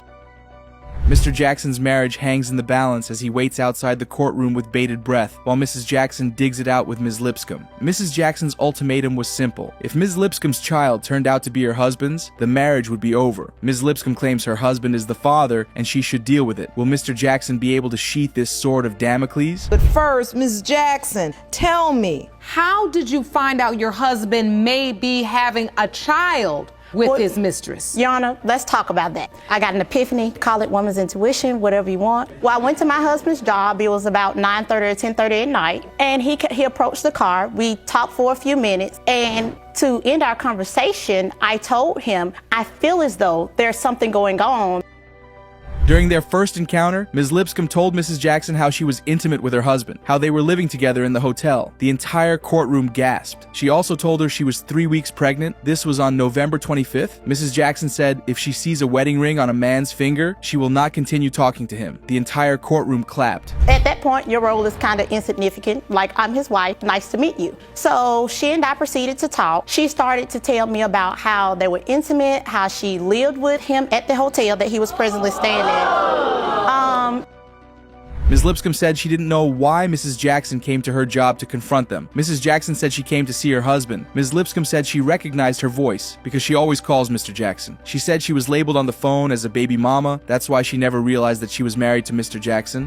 What is it you feel she's leaving out? I don't know what her intentions was when she came to their job. Why did she come up there or why didn't she come up there? I've never seen her a day in my life. I knew her voice. I was sitting up. How did you know her voice? Because when I'm around Mr. Jackson and she calls and the kids calls, that's how I know her voice is so high pitched. You can hear her. Ms. Lipscomb said Mr. Jackson had a ring on, but she thought it was from a previous marriage. The judge asked her why someone still has a ring from a previous marriage. Mrs. Jackson retorted, common sense. The entire courtroom clapped. Ms. Lipscomb said if Mr. Jackson was truly her husband, why was he not at home with her and her kids? I'm sorry, Mrs. Jackson, but that was partly your fault. He had the ring, but the ring was never saying that this is my wife. The ring said this is from my previous marriage. But why do you wear a ring from a previous marriage on the ring finger? Common sense, fall and get some. I mean... Mrs. Jackson said the night she met her husband and Ms. Lipscomb together, she called the police on her husband and sent him to jail, a decision she regretted making because it was impulsive. A war of words broke out between both women. The judge had to step in to restore order to the courtroom. The judge also said it was time to meet the culprit responsible for the entire nightmare. Yes, I sent him to jail because I knew that he had some legal issues going on in another state. The next morning, I go to the room to find Ms. Lipscomb laying in the bed crying. I told you I was going back to the room when you was in the car talking to me. Mr. Jackson was called to the stands. He started off by coming clean that he never told Ms. Lipscomb that he was married. The entire courtroom gasped. The judge took a minute to scold Mr. Jackson that he was the cause of the whole mess. The whole courtroom clapped in agreement. Mr. Jackson tried to spin out of his web of lies, but nobody was having it. You had a wife? No, she didn't, because I never mentioned it to her, Your Honor. So that part of her statement is true. You never told her you were married? No, Your Honor. Mr. Jackson, you are the perpetrator of this mess. Because I'm gonna be straight up. When Miss Lipscomb first started talking, Ms. Lipscomb confirmed the affair ended when Mr. Jackson went to jail. The judge asked her if she had been intimate with him since. She made a clean breast of it by saying yes. Some members of the courtroom jeered. Mrs. Jackson nodded her head mockingly. Mr. Jackson said he found out about the pregnancy when he was in jail. His wife broke the news to him. when he went to jail? Yes, ma'am. So you have not been intimate with him since? Yes, ma'am, I have. I'm not even gonna lie. Okay. Mr. Jackson, what happened when you found out your mistress was pregnant? Mrs. Jackson submitted evidence to the court to show that Ms. Lipscomb was with another man during the time of her pregnancy. Ms. Lipscomb interjected that it was common knowledge that she had a boyfriend, even Mr. Jackson was aware of it. Mrs. Jackson said the child belonged to the other man, that it might as well be a community child because Ms. Lipscomb was a community property. So what you're saying, this piece of evidence shows that she was also dealing with another man. Yes, Your Honor, she told me it was that never that a gentleman secret that was I had taking a care. boyfriend in the beginning. Your husband knew just like you Your do, so Honor, don't act she like it said was a that the secret young that I man was was dealing taking with care anybody. of her.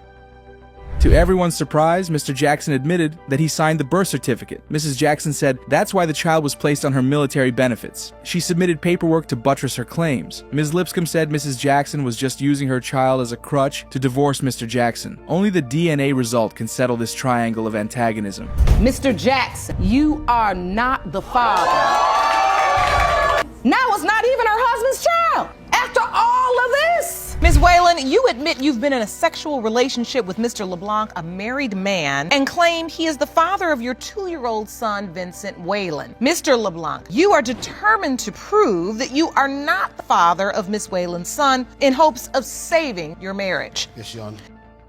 The straw that broke the camel's back came into Judge Lauren's courtroom in the shape of Ms. Whalen, who is claiming that Mr. LeBlanc is the father of her child. Mrs. LeBlanc, on the other hand, was at a tipping point. She is threatening to end the marriage if it turns out that her husband is truly the child's father. Mr. LeBlanc, with eggs on his face, looks on, hoping he will prevail, but will he? It was one night I was telling him that I might be pregnant because I hadn't started my menstruation, so he went out and got some pregnancy tests. Asked me to take them. He sat on side my bed holding his head. When I took the first one, I gave it to him and it showed that I was pregnant. He asked me to take another one because he was in disbelief about the first one, so I took another one.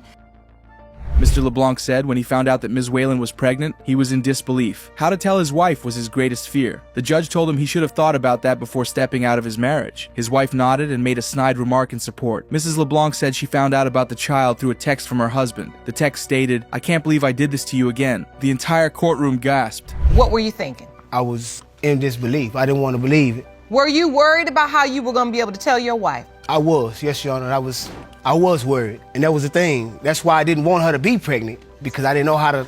Unfortunately, you should have thought about that desire before you acted on the other desires. Before you talk with his body parts. The judge stared in disbelief. She asked Mrs. LeBlanc to clarify the word again. Mrs. LeBlanc said it was not the first time. There was another child before this one, a 3-year-old child. The judge asked who the mother was. Ms. Whalen answered that it was her. Murmurs erupted throughout the courtroom. Mr. LeBlanc admitted that it was true, that it was the primal reason why he was scared of telling his wife about the second child. Can I speak with you face to face? None of that. It was through a text message. What did the text say? The text message stated, I can't believe I did this to you again. Again. I can't believe I did this to you again. The word I'm hearing is again. Right, again, like over. So wait a minute, there was another time? Yes, ma'am. Prior to Vincent, there was Jaden. Mr. LeBlanc said he kept going back to Ms. Whalen because his wife was always kicking him out. Mrs. LeBlanc curtly said it was because Ms. Whalen was easy to access. Ms. Whalen shot back at her that she kept taking her husband even after everything. Mrs. LeBlanc said it was love. A heated clash of words erupted between both women. The judge had to restore order with her gavel before admonishing both of them. You know how you see a welcome mat and you can walk over it. He knew he could do that over there. But let me explain this. He kept getting put out over here because he couldn't do what he wanted. Let me explain this, Your Honor. Over there, he knew he could do what he wanted to do. With You keep taking him back. I refuse. That's my husband. That's called love. Feelings you can put in your pocket and throw away. That much love. Feelings you can put in your pocket. You can throw them on the ground, step on them. Mr. LeBlanc said there were rumors that Ms. Whalen slept with her neighbor. That's why the paternity of this second child was in doubt. He said the guy even accosted him. The judge said it was irrelevant to the case. Mrs. LeBlanc said she doesn't believe the second child, Vincent, belonged to her husband because of Ms. Whalen promiscuity. Ms. Whalen had slept with the neighbor. I was confronted at one time by a guy pulled up on me in a pickup truck. He was like, "Oh, you know who I am?" I was like, "Nah, who are you?" What? Did you get any information that she was sleeping with somebody? There was rumors going around that she had slept with this guy. Mrs. LeBlanc said if Vincent turns out to be her husband's child, she will end the marriage. She said it was overwhelming and she was at her tipping point. She also has 2 kids with Mr. LeBlanc, but it will not stop her from leaving the marriage. Mr. LeBlanc said he understood perfectly, and denying paternity for Vincent has nothing to do with his wife threatening to leave him. You're finally done? I'm at my breaking point. This is it. Michael Jackson, this is it. So you say you're at your breaking point. Why, ma'am? I'm at the breaking point. I mean, it's getting overwhelming. Ms. Whalen admits that there might be a possibility that Mr. LeBlanc is not Vincent's father. She might have had a moment since she was not committed to Mr. LeBlanc. The judge said that Mr. LeBlanc's concern was valid since there's now a chance that he might not be the father. Ms. Whalen said she never told anyone else that they might be Vincent's father. Is there a question? Is there a possible? It might be. I might have had a moment. I mean, I wasn't committed to this man, nor was I married to this man. So yeah, I might have had a moment. Well, go ahead and tell the truth then, because that's why we're here. So now we have the truth. Ms. Whalen called a witness to the stand, her grandmother, Ms. Bird. Ms. Bird said she believed that Mr. LeBlanc is Vincent's father because he was living with her granddaughter at the time. He also approached her and told her why he was staying there. She said anything he's there at her granddaughter's place, a baby always comes out. Do you believe Mr. LeBlanc is Vincent's biological father? Yes, ma'am. Why is that, ma'am? Well, for one thing, I know he was living with her at the time. He came to me and a family member and told us why he was staying there. All Kim want to do is fuss, fight, and F. Ms. Bird said she was only hearing about the other man that could also be Vincent's father for the first time. She said if it turns out that her Mr. LeBlanc is not Vincent's father, it means her daughter is a sneaky little hoe. She also accused Mrs. LeBlanc of being a whore. She was just dishing it out to everyone. The judge scolded Ms. Whalen for a few minutes. Her grandma was in support. Only the DNA results can put an end to this. Mr. LeBlanc, you are the father. Miss LeBlanc, I know that's not what you wanted to hear today. No, not at all. Not at all, Your Honor. Tell your husband. I've tried to just articulate it for you because I know. Today we have the case of Phillips v. Gibbs. Miss Phillips, you are suing your ex-boyfriend for $1,000 in child care expenses you claim he has ignored since denying that he is the father of your 2-month-old daughter, Jordan, whom he refuses to meet. A Lannister always pays his debt, but Mr. Gibbs was not a Lannister. That's why Ms. Phillips dragged him to Judge Lauren's courtroom to recoup the $1,000 child care expenses she was owed. Mr. Gibbs is confident he's not the father of the child due to Ms. Phillips' promiscuity. Ms. Phillips, on the other hand, felt betrayed by Mr. Gibbs, who drove her out in the middle of night. Who will be vindicated at the end of the day? Tell me about your relationship with the defendant. Well, Your Honor, I thought this was going to be the best situation. I thought that he was actually the one for me, and I think it started for me when, he went to this convention, a spiritual convention, and he came home that night. He was just like, According to Mr. Gibbs, a lot of stuff led up to that fateful day. There was a party he attended with Ms. Phillips, where she completely ignored him for another man. Before Mr. Gibbs continued, the judge asked Ms. Phillips why she left the party with another man. Ms. Phillips said she did it to protect Mr. Gibbs because the other man's family was very violent. She did not want them to harm him. The first thing that happened was we went to a Christmas party that her friend was throwing.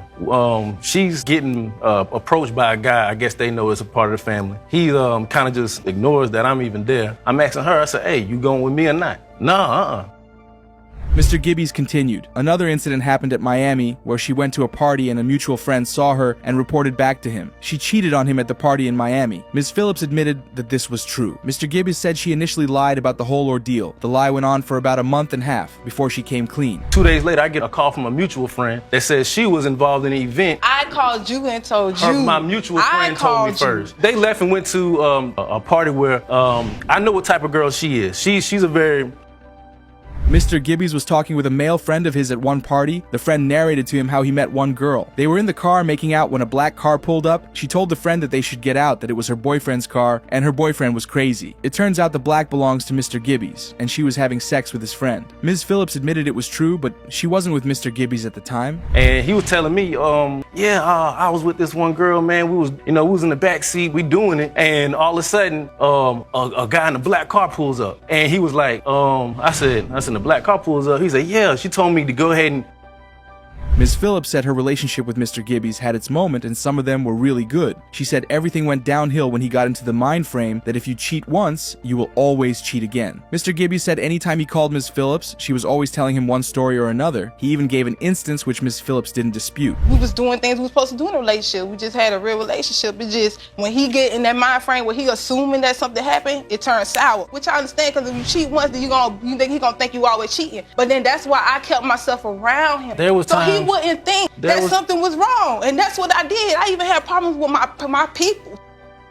Ms. Phillips said when she met Mr. Gibbies, he was still married. He wasn't fully divorced from his wife. She said she felt stuck in the relationship then because she was young. The judge said what she's seeing is a messy relationship where Ms. Phillips still ended up getting pregnant. Ms. Phillips said the crux of the pregnancy was the denial of paternity by Mr. Gibbies. I felt like I was stuck. I was young and I felt like I was stuck. Shoot, he ain't with her, so I'm gonna stay with her. That's to stay with him. That's how I felt. What I'm gathering is that truth. this relationship was messy. Yes, ma'am.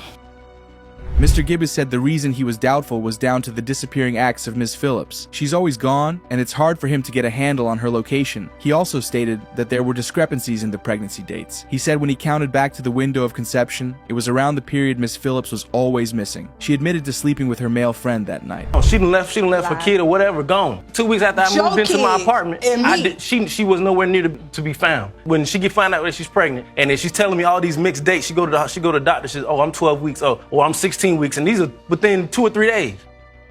Mr. Gibbies called his sister, Ms. Raven, to the stands as a witness. She said the back and forth has been going on for years now. She said she found it strange that when Ms. Phillips was pregnant and had the baby, she kept it away from her brother and his family. She said all Ms. Phillips did was sending pictures and demanding for child support. She told her brother why would he do all that when he hadn't done a paternity test. Tell me what you have to add to this situation that can help the court understand what's going on. Okay, well, first of all, it's just too much between the both of them, back and forth. This has been going on for years. And when my brother first told me that she was pregnant and that she did have a child, I thought it was strange that she left and went to Tampa, because I felt like, okay, well, if it is his baby, you're not just keeping it away from him, but you're keeping it away from the rest of his family too. Mr. Gibbies said when Ms. Phillips left for Tampa, she didn't give a definitive reason why. Ms. Raven said even when Ms. Phillips will come to town with a baby, she was always on the low, and it doesn't add up. Mr. Gibbies said he saw on Facebook when Ms. Phillips was telling her friends that he's not the father of the child. Ms. Phillips said it was a lie. A heated clash of words erupted. Only the DNA results can quell this dispute. Mr. Gibbs, this court has determined that you are her father. That's it. How do you feel? I'm completely fine with that. Mrs. McBirth, an African-American mother, is preparing to contest the claim that her son could be the father of a woman's child. She argues that the baby appears too white to be her grandchild and hopes to win $1,000 for defamation against Ms. Jackson, her son's ex-girlfriend. As tensions mount, Mr. Hughes finds himself torn between family loyalty and his past with Ms. Jackson, who plans to show how Mrs. McBirth may be influencing her son's doubts about paternity. The courtroom battle promises high stakes and emotional drama. This woman is trouble. She is trouble with a capital T. She, as a matter of fact, I call her the 3 T's. Trash, trouble, and trifling. That's what she is. The little boy looks nothing like my son or any member of my family. Mrs. McBirth not only called Ms. Jackson trouble, but also labeled her the 3 T's: trash, trouble, and trifling. She presented a picture of her son with the too white baby, insisting there was no resemblance. Her focus seems to be on physical traits rather than biological paternity, questioning why the child doesn't look like their family. This raises the question of genes versus mere appearance. Over your child? I have no idea, to be honest. Like, maybe because he is so white? Because he all the white. He ain't got no black in here. Everything I see got powder puff on it. I don't see no chocolate nowhere, okay? No, ma'am. Wait, Ms. Jackson has no idea why the old woman is in doubt about her child. Well, maybe it's because he's so white. For a relationship that lasted about 15 to 18 months, sure, anything can happen, including a baby for all that matters. And Ms. Jackson was faithful enough to remain intimate only with Mr. Hughes, without protection. I believe having sex without protection can lead to eventual pregnancy. She lying. Yes, ma'am. This DNA right here has been in our life. She's never was a girlfriend. You are a vampire. You are just a fly by night. We didn't know anything about you. He's been in a relationship for 10 years. So here we go again. Another confident individual claims Mr. Hughes isn't the father, igniting debates over skin color and DNA. Ms. Terrell defends her brother, insisting he's not the father of the white child. Ms. Terrell is ready with new nicknames, calling her a vampire and a fly-by-night. As tensions rise, Ms. Terrell reveals Mr. Hughes' complicated past with 2 children and hints at upcoming drama. Ms. Jackson is characterized as a snack cake on the side, highlighting her role as a side chick. What happens next is bound to be dramatic. Elijah. I seen him at the doctor's office where I was taking his real children to the doctor, and it was a newborn, and I walked past him, and I kind of glanced over there, and I seen this little white baby. I knew it wasn't mine, and I ain't had nothing else to say or do about it since then. Mrs. McBirth recounts her first encounter with the white baby while taking the real children to the doctor at the hospital when he was only a newborn. She glanced over and knew he wasn't hers. Does Mrs. McBirth need someone to tell her, as African Americans, their offspring could take any form of color and shape? Oh yeah, Judge Lauren just said so, but bias wouldn't let this fact be thought upon because the old lady still stands on her ground, insisting otherwise. And he had no, if she truly wanted him to take a DNA test, she could have had it done, but she didn't want to. Plus, the baby has her ex-husband's last name. That's because that's my last name. And so hold on now, if you don't think the child is his, why would she be trying to change the name? Ms. Terrell is stepping up again, raising questions about Ms. Jackson's behavior during her pregnancy. Given her history with multiple partners, there's uncertainty around the baby's paternity. Ms. Jackson's reluctance to pursue a DNA test could suggest she's hiding something. If she wanted him to take a DNA test, she could have had it done, says Ms. Terrell. Adding to the mystery, Mr. Hughes didn't sign the birth certificate, having missed the delivery. Questions also remain about whether Ms. Jackson's mother was truly present. Was she in the US or Germany? As the story unfolds, more clarity is clearly needed. She's a liar because you just had a wild sex party that got shut down by the police station last week. No, ma'am. Yes, you did. Yes, you did. Yes, you did. Some hoes in this That house. is not true. Yes, it is. Miss McBirth. A wild sex party? That better not be true about Ms. Jackson because it will not help her claims. Awesome. There was a police report and Ms. Jackson refers to it. Oh, finally. Mrs. McBirth admits to how frivolous her son can be. In her words, he's just as trifling as she is. Your son does look handsome. Maybe that's why he keeps having babies. She goes on to say that no matter what he does, he's still gonna be my son. Mothers. Is kissing the baby. It makes you want to throw up. It makes me want to throw up because why? It's a lie. For your son to be kissing an innocent child? Because it's not his. It doesn't matter, really, if he's showing the child love. It's not his. Couldn't he possibly be? Despite the family's defense, the story looks very different from Mr. Hughes' angle now that there's evidence of his genuine affection for the white child. This evidence makes Mrs. McBirth feel sick, claiming it makes her want to throw up. Really? And then Ms. Terrell says, Mama's baby? Papa's maybe? That's crossing a line. Mr. Hughes was clearly sleeping with Ms. Jackson without protection. What did they think would happen? A child was always a possible outcome. Now it's finally Mr. Hughes' turn to speak, and he has a lot to say. I just gave him the benefit of the doubt because I'm biracial. My father's white, you know. That child is not my son, okay? Man. She got men coming and going in and out of her house. My father's a brown-haired, blue-eyed dude, so. How you know? The revelation that Mr. Hughes is biracial sets the stage for some intriguing developments ahead. It's hard to believe such a crucial detail could have been overlooked, and I'm eager to see how Mrs. McBirth will tackle this issue. Mr. Hughes has been dropping hints about accepting the white child, stating, "My father is a blonde-haired, blue-eyed dude," which raises questions about his perspective. I can't wait to see how Ms. Terrell responds. Her belief that he's incompetent to testify about his own experiences is quite perplexing. The pieces are beginning to align, and I'm genuinely curious about who will take this situation to the next level. This family is sure to bring even more twists our way. Every time I look around, it's a baby here, it's a baby there, and I'm the one stuck helping, gotta feed them, take care of the clothes, and keep them while the mom and daddy either go to work or run the street. I'm sick of it. I'm done. So do you understand? Judge Lauren is about to reveal some pivotal truths when she asserts to Mr. Hughes she's not sick of the baby, she's sick of you. Tensions run high, hinting at significant revelations ahead. The old woman feels overwhelmed, not resentful of the innocent white child, but burdened by her son's infidelities and the responsibilities of caring for multiple children. As frustrations rise, it's clear her feelings about the white child are tied to their differing skin colors. Hopefully, Mr. Hughes will soon understand his mother's struggles and sacrifices, leading to vital conversations that could transform their relationship. Injury that was caused, and for that reason, I have to dismiss your claim. That's fine. Now, I'm ready for the results. Jerome. The long-awaited moment has finally arrived. The DNA test result is about to be disclosed, and the tension in the room is palpable. However, Ms. Jackson remains remarkably composed and confident. The result will disclose the truth they had been avoiding. Let's get to the results now. In the case of McBirth, Terrell v. Jackson, pertaining to 2-year-old Elijah Jackson. Do you want to watch Paternity Court? It's Mr. Hughes' son. Gentlemen, Ms. Nazarene, you are here today to sue your ex-boyfriend, Mr. Rami, for being an absentee father and a deadbeat dad. You say he has caused you and your 2 children much pain and suffering by never stepping up. Ms. Nazarene is preparing to take legal action against her ex-boyfriend, Mr. Rami, for his absence as a father and lack of support during her challenges as a single mother of 2. This lawsuit aims to highlight the struggles their family has endured. Meanwhile, Mr. Rami plans to defend himself, accusing Ms. Nazarene of causing immeasurable damage to his life and career due to her difficult personality. The situation raises questions about their complex relationship, especially considering they have 2 children together. The unfolding events will shed light on their family dynamics. Okay, our relationship began to sour when I became pregnant, and things were soured long before that.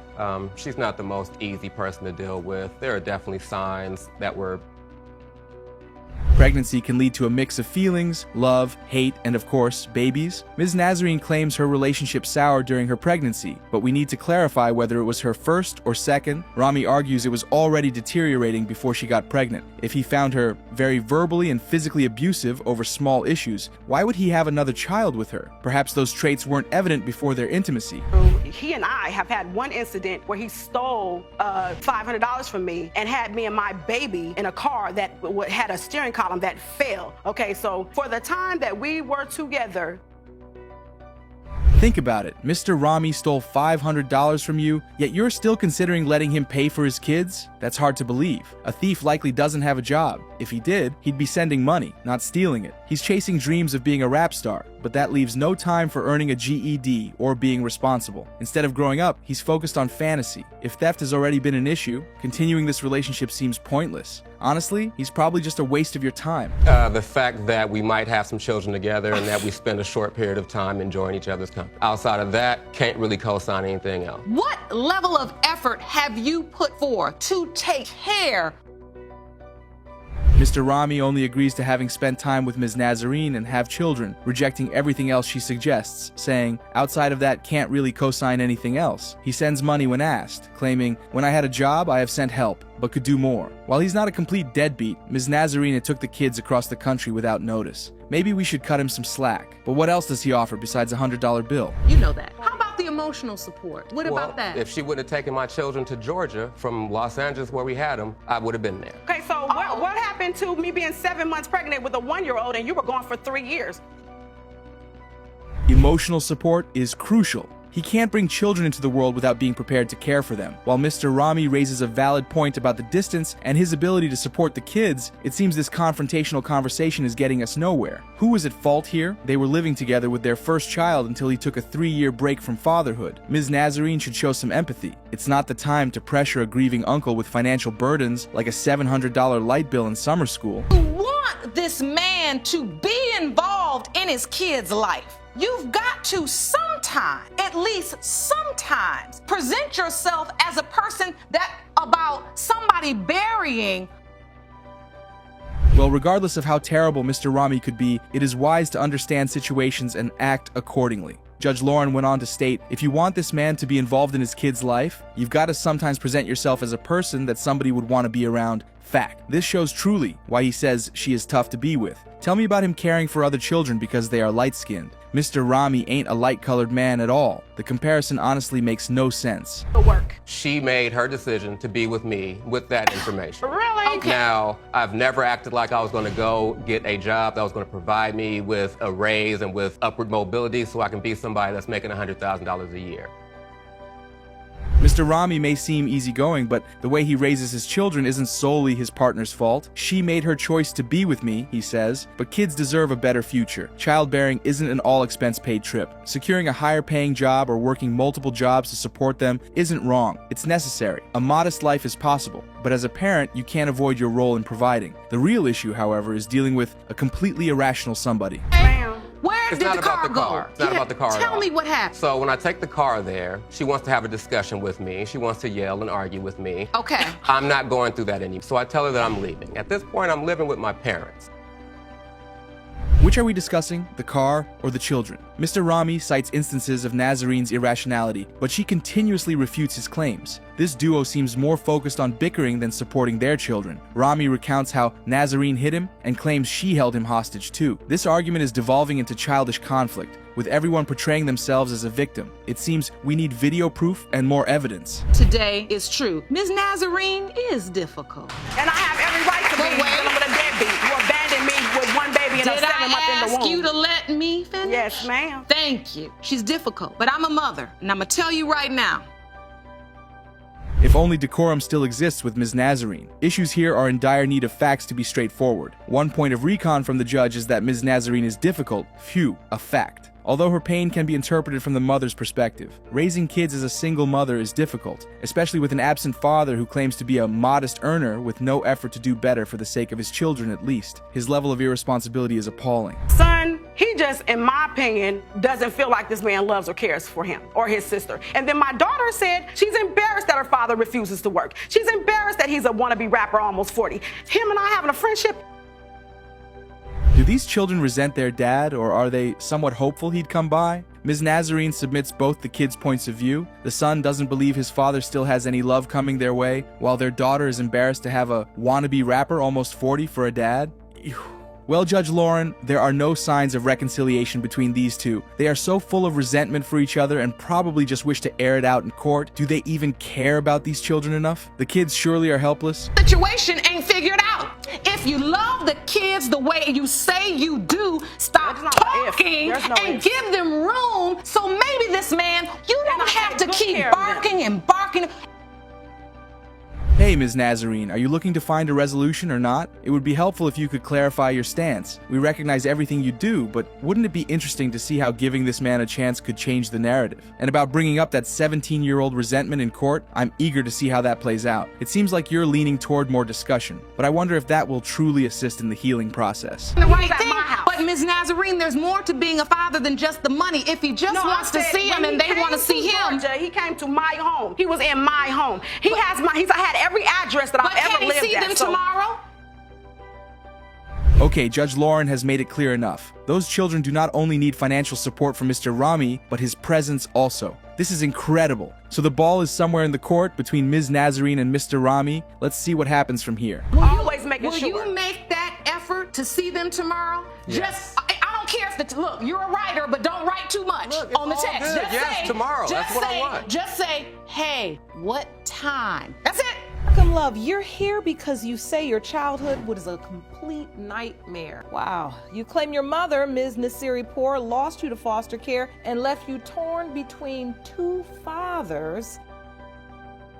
Having suffered a traumatic childhood while living at foster homes due to her mother's incapabilities, the 22-year-old Ms. Markham, Love proceeds to court to get clarity through DNA on who her biological father was. Meanwhile, Mr. Tucker was quite confident until he had a big shock years ago from Ms. Nasiripour that he might not be her biological father. What a case.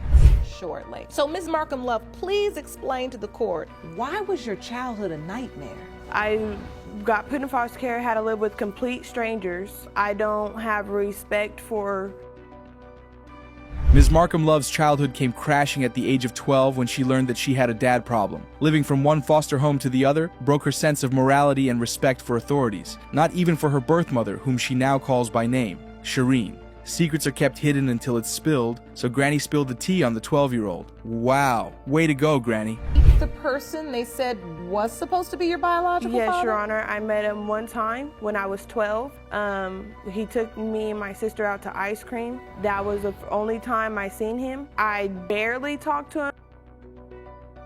Wait a minute. Mr. Golston, the second potential father, just had a peek and left. He just met with his daughter for the first time over an ice cream date and left without coming back. Whoa! Was the ice cream date enough for him to decide that she wasn't his? Or was he simply avoiding fatherly responsibilities? Let's shed more light.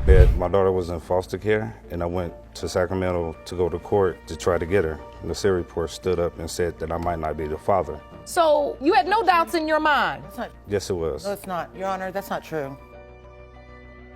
Poor Mr. Tucker came for his daughter while under foster care, but was thrown off balance by Ms. Nasiripour's revelation that he might not be the father was harsh. Is this supposed to be a tea party? We've got teas spilling? So Ms. Nasiripour did inform Tucker while she was 4 months gone that the child could either be his or for another man, and he left for LA with his girlfriend. You knew when she was 12, you said. It still isn't done. Wait. She's 22 years old now. Wait, 12 years old, where was she at? In foster care. So I was more worried about getting her out. Why didn't you get her then? Why didn't you have the DNA done so you could have got her out of foster care? Why is Ms. Nasiripour making it Tucker's fault for not having a DNA test done all these years? Yeah, she is taking care of the child support, but was that the reason to employ the guilt-tripping technique on him? Regardless of the paternity question in the air, Mr. Tucker is quite confident relying on his gut feeling all through the years that the child was his. Father energy, period. Last name has switched. I do not have the birth certificate when my last name was Tucker. So this is your school transcript? Yes. And it's showing that your last name was Tucker? Yes. And it wasn't until you were adopted? Be it or not he was her biological father, Mr. Tucker had been a part of her life since they shared the same surname until she was adopted by a foster home after they began living separately. They had lived together until she was 5 and was adopted at 7, and she last saw him at 9. Well, Mr. Tucker, have you been disappearing? Tell me something I don't know. At Brittany, and she's a month old, his cousin comes over and asks where he's at. I said, I don't know, he's playing basketball. He went and got married at his reception. So that's when it all fell apart, and I still accepted it. So wait, you all living together as a family? Wait, what? Who gets married while going to the basketball court? Mr. Tucker lied about going to play some basketball and swoosh. He ran into a wedding hall and got hitched to another woman. Amazing. He was a damn good player. Good one. We met, said he's going to LA. He didn't go to LA. He left me. So a month later, I slept with Darnell, Mr. Golston. So Well, yeah. I'm glad you clarified that. It wasn't like I cheated on him. It wasn't like he rang the doorbell with the A pizza guy? Seriously, Ms. Nasiripour, you do enjoy being complicated. Cheating on Mr. Tucker just a month after he left you during your pregnancy is quite something. Now, Mr. Golston is a potential father too. Now we know where you were while your daughter was in foster care, in prison. Or I see, even when you're talking, you're looking me right in the eye, but you barely look at your daughter. Because I know she's ashamed of me. She's ashamed of me. I love her with all my heart. I love my daughter. I can tell. Maybe if you had loved your daughter better, she could have had a reason to trust and be proud of you, ma'am. Love is not just words. Good thing she has learned to take care of her son better than her mother did to her, poor girl. As for Mr. Tucker, let's hear the results first. In the case of Markham Love v. Tucker Golston, as it pertains to the paternity of Miss Brittany Markham Love, it has been determined, Mr. Tucker, you are not her father. Please be seated. Hello, Your Honor. Hello. This is a case of Wiggins versus Davis. Thank you, Jerome. Good day, everyone. Mr. Wiggins, you are here in court to prove that you are not the father of Miss Davis's child, Aubrey Wiggins, and say today's results will change your life. Is that correct? Mr. Wiggins, the promiscuous married man on his path to repentance, approaches court today to declare that he wasn't the father of his girlfriend's child, hoping to be vindicated by the results in court. Meanwhile, Ms. Davis claims Mr. Wiggins is just plain smart, denying the child Sissy had 3 already. Let's see how this unfolds. My wife went through a separation due to a rough patch. Through my separation, I became a little antsy, I guess, for lack of better terms. Miss Davis was working for a family member of mine, and I seen her, and she was looking good. Okay, Mr. Wiggins first was a rough patch, then you separated from your wife and you became antsy. Next, you went after a good-looking woman walking up some stairs, wearing tight pants, and that was it? You had sex and lasted almost 2.5 years together. Whoa! You ended up starting a relationship with a married man. He was separated at the time. Right. Did you think you were in a relationship? I was. I knew I was in a relationship. You did? 2.5 years we was together. I was telling her what I felt I needed to tell her to ultimately get what I wanted. Awesome. Ms. Davis knew he wasn't officially divorced, yet she believed she was in a relationship with him. How desperate. Ho! Mr. Flirty here was only saying things she would want to hear just so he could get what he wanted, but not a baby. He did promise her marriage and a future together. Such a pro. With my wife. They were pregnant at the same time, your wife and your mistress. Right. They were, Your Honor. They're a month apart. Our children. How did you find out Miss Davis was pregnant? So she kind of told people, and then I asked her to let me tell my wife. Wow, talk about living on the edge. This guy wasn't just skilled, he was a master of double life. Can you believe he managed to get both his wife and mistress pregnant nearly at the same time? What a wild twist. Mr. Wiggins, if you were trying to keep this under wraps, you really missed the mark. Instead of juggling both women, couldn't you have just made things right with your wife? It seems like you wanted all the thrills while taking a break from the marriage. What a thrilling mess you've created. How did your wife find out? Miss Davis told her that she was pregnant and that she wasn't going anywhere. She inboxed her on Facebook, which caused a lot of havoc in my life. You wasn't gonna be a man. Can you believe it? Ms. Davies is finally ready to spill the beans to his wife about her pregnancy. But hang on, what's next? Hey, Mr. Double Player, you've sent your life into a tailspin. It's not your mistress's fault. Your own infidelity pulled the trigger. So stop playing the victim when you're the one who caused the chaos. Oh, and wait for it. Ms. Davies has a tantalizing secret of her own. It wasn't just Wiggins in the picture. What a scandal. We're scrolling on Facebook, and this guy inboxes about meeting her again, and she's telling him, oh, I need something more loving. Slept with him, so to me, saying more means that it's already happened. And so we did not end up.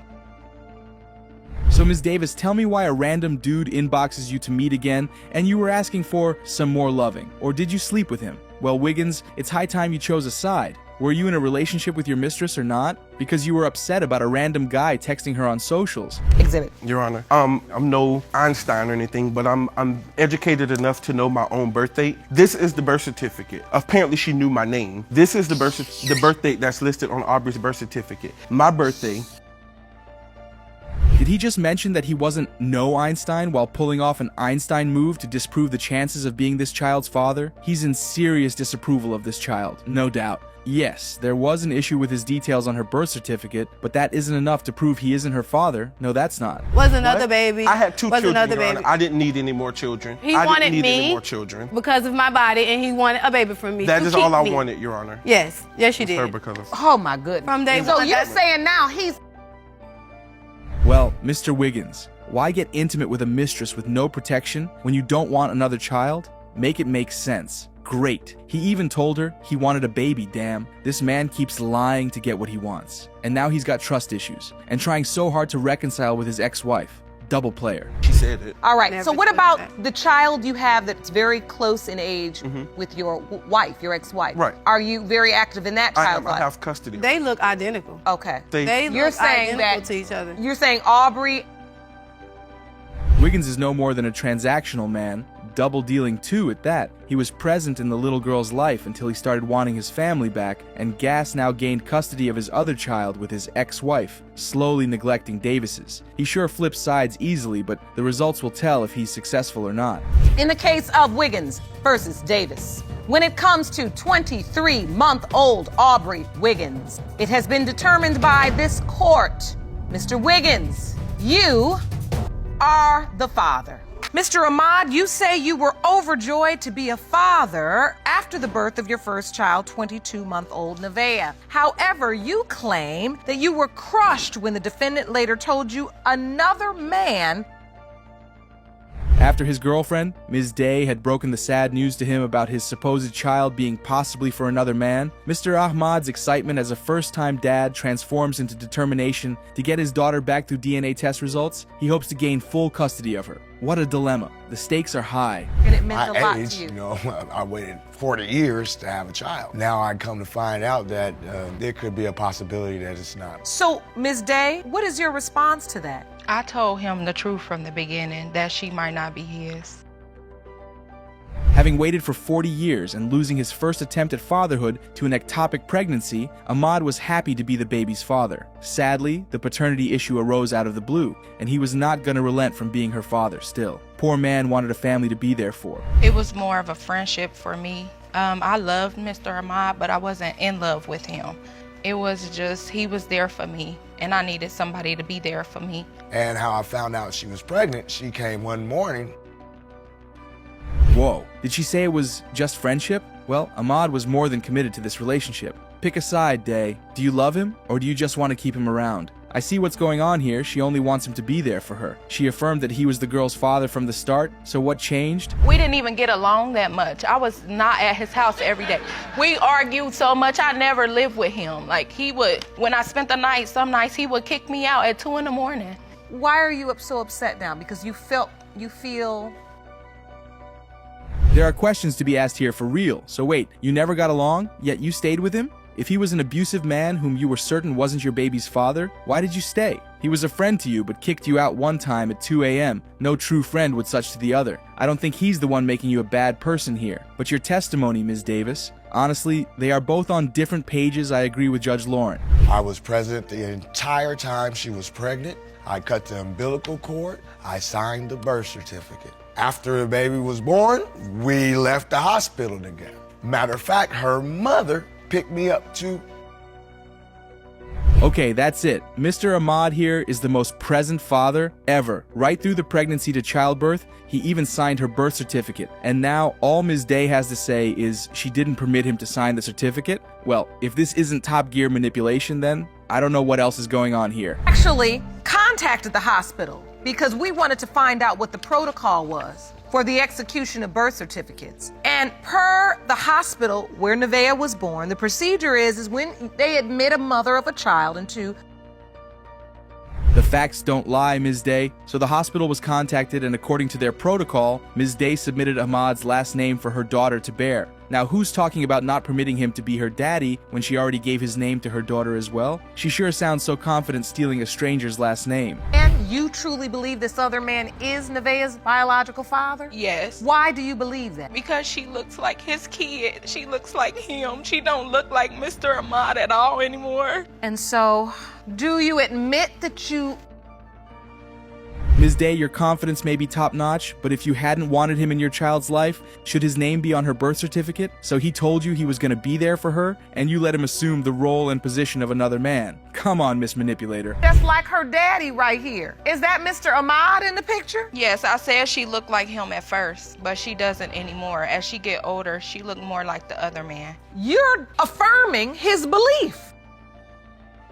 Hold up. Her Facebook feed was flooded with pictures of Mr. Ahmad and the new baby, tagged with the sweetest captions. Total dad vibes, right? Fast forward, and bam. Suddenly he's not the father? Talk about a plot twist. Why plaster his face all over social media as the daddy, only to drop this paternity bombshell? And the story gets even wilder. Is he an absent dad or not the dad at all? Pick a struggle and make it make sense. I believe she Mr. Flowers because he said he feel in his heart that she is his. What are you feeling like, Mr. Ahmad, this situation is trying to rob you of this beautiful, precious moment in time?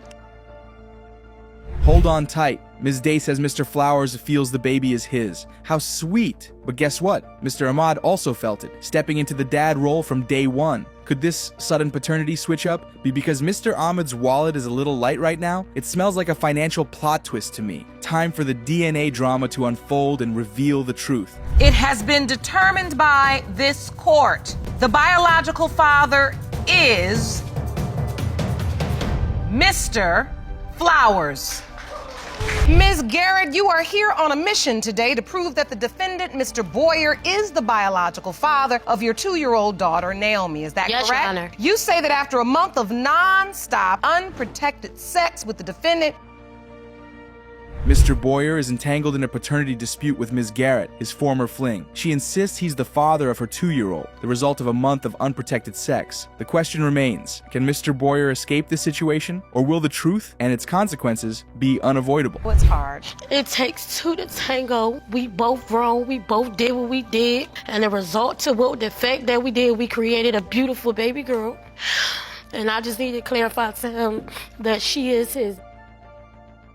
Buckle up. Ms. Garrett kicks things off with an admission, but then drops a bombshell. If that kid's Boyer's, he's paying up. Pronto. She was so sure he was the daddy. But wait, Boyer fires back. Why the 2-year silence on his alleged offspring from their contacts and sex days? This paternity puzzle just got a whole lot juicier. What's the real story behind this delayed reveal? Did I hear you say you had 31 days straight of unprotected sex? I'm not gonna say that deserves a round of applause, even though you got one. So you all were working real hard at 31 consecutive days of unprotected sex? That's some serious baby-making commitment. While just one unprotected encounter can lead to conception, this continuous intimacy suggests a clear intention. Their sustained physical connection highlights a deliberate act, practically defying the odds of not conceiving. This passionate marathon deserves a place in the Guinness Book for sheer determination. All it takes. Right. So you admit you were in this sexual relation. Yeah. You all were not in a committed relationship. Never, not Were once. you ever under the impression that Ms. Garrett was only sleeping with you, or did you believe she was?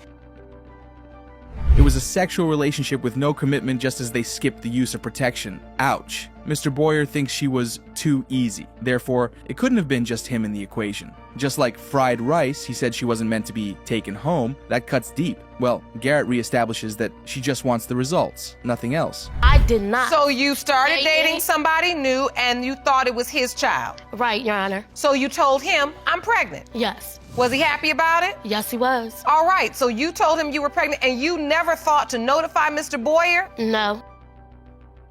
It must have been nice picking her life back with a new boyfriend. She believed the new guy was the father after realizing she was pregnant. I wonder if her heart pounded or raced a bit, thinking it could be Boyer's. After viewing her post with the baby on socials, Mr. Byers reached out to her instead to know whose it was, but she blocked him, perfectly avoiding her past. Same place she blocked me at, and told me like, oh, well, you know, the other boy, you know, the test came back that he's not the dad, so you gotta be the dad. So I was like, that is not how the I conversation immediately had a went, Your flashback from Talladega Nights. After having a DNA reveal with the other guy, she suddenly reappeared in Boyer's DM, telling him that he was a dad. Audacity. Mr. Boyer should be running for his life, because that was too sudden, man. He needed his thoughts to be together to process this breaking news.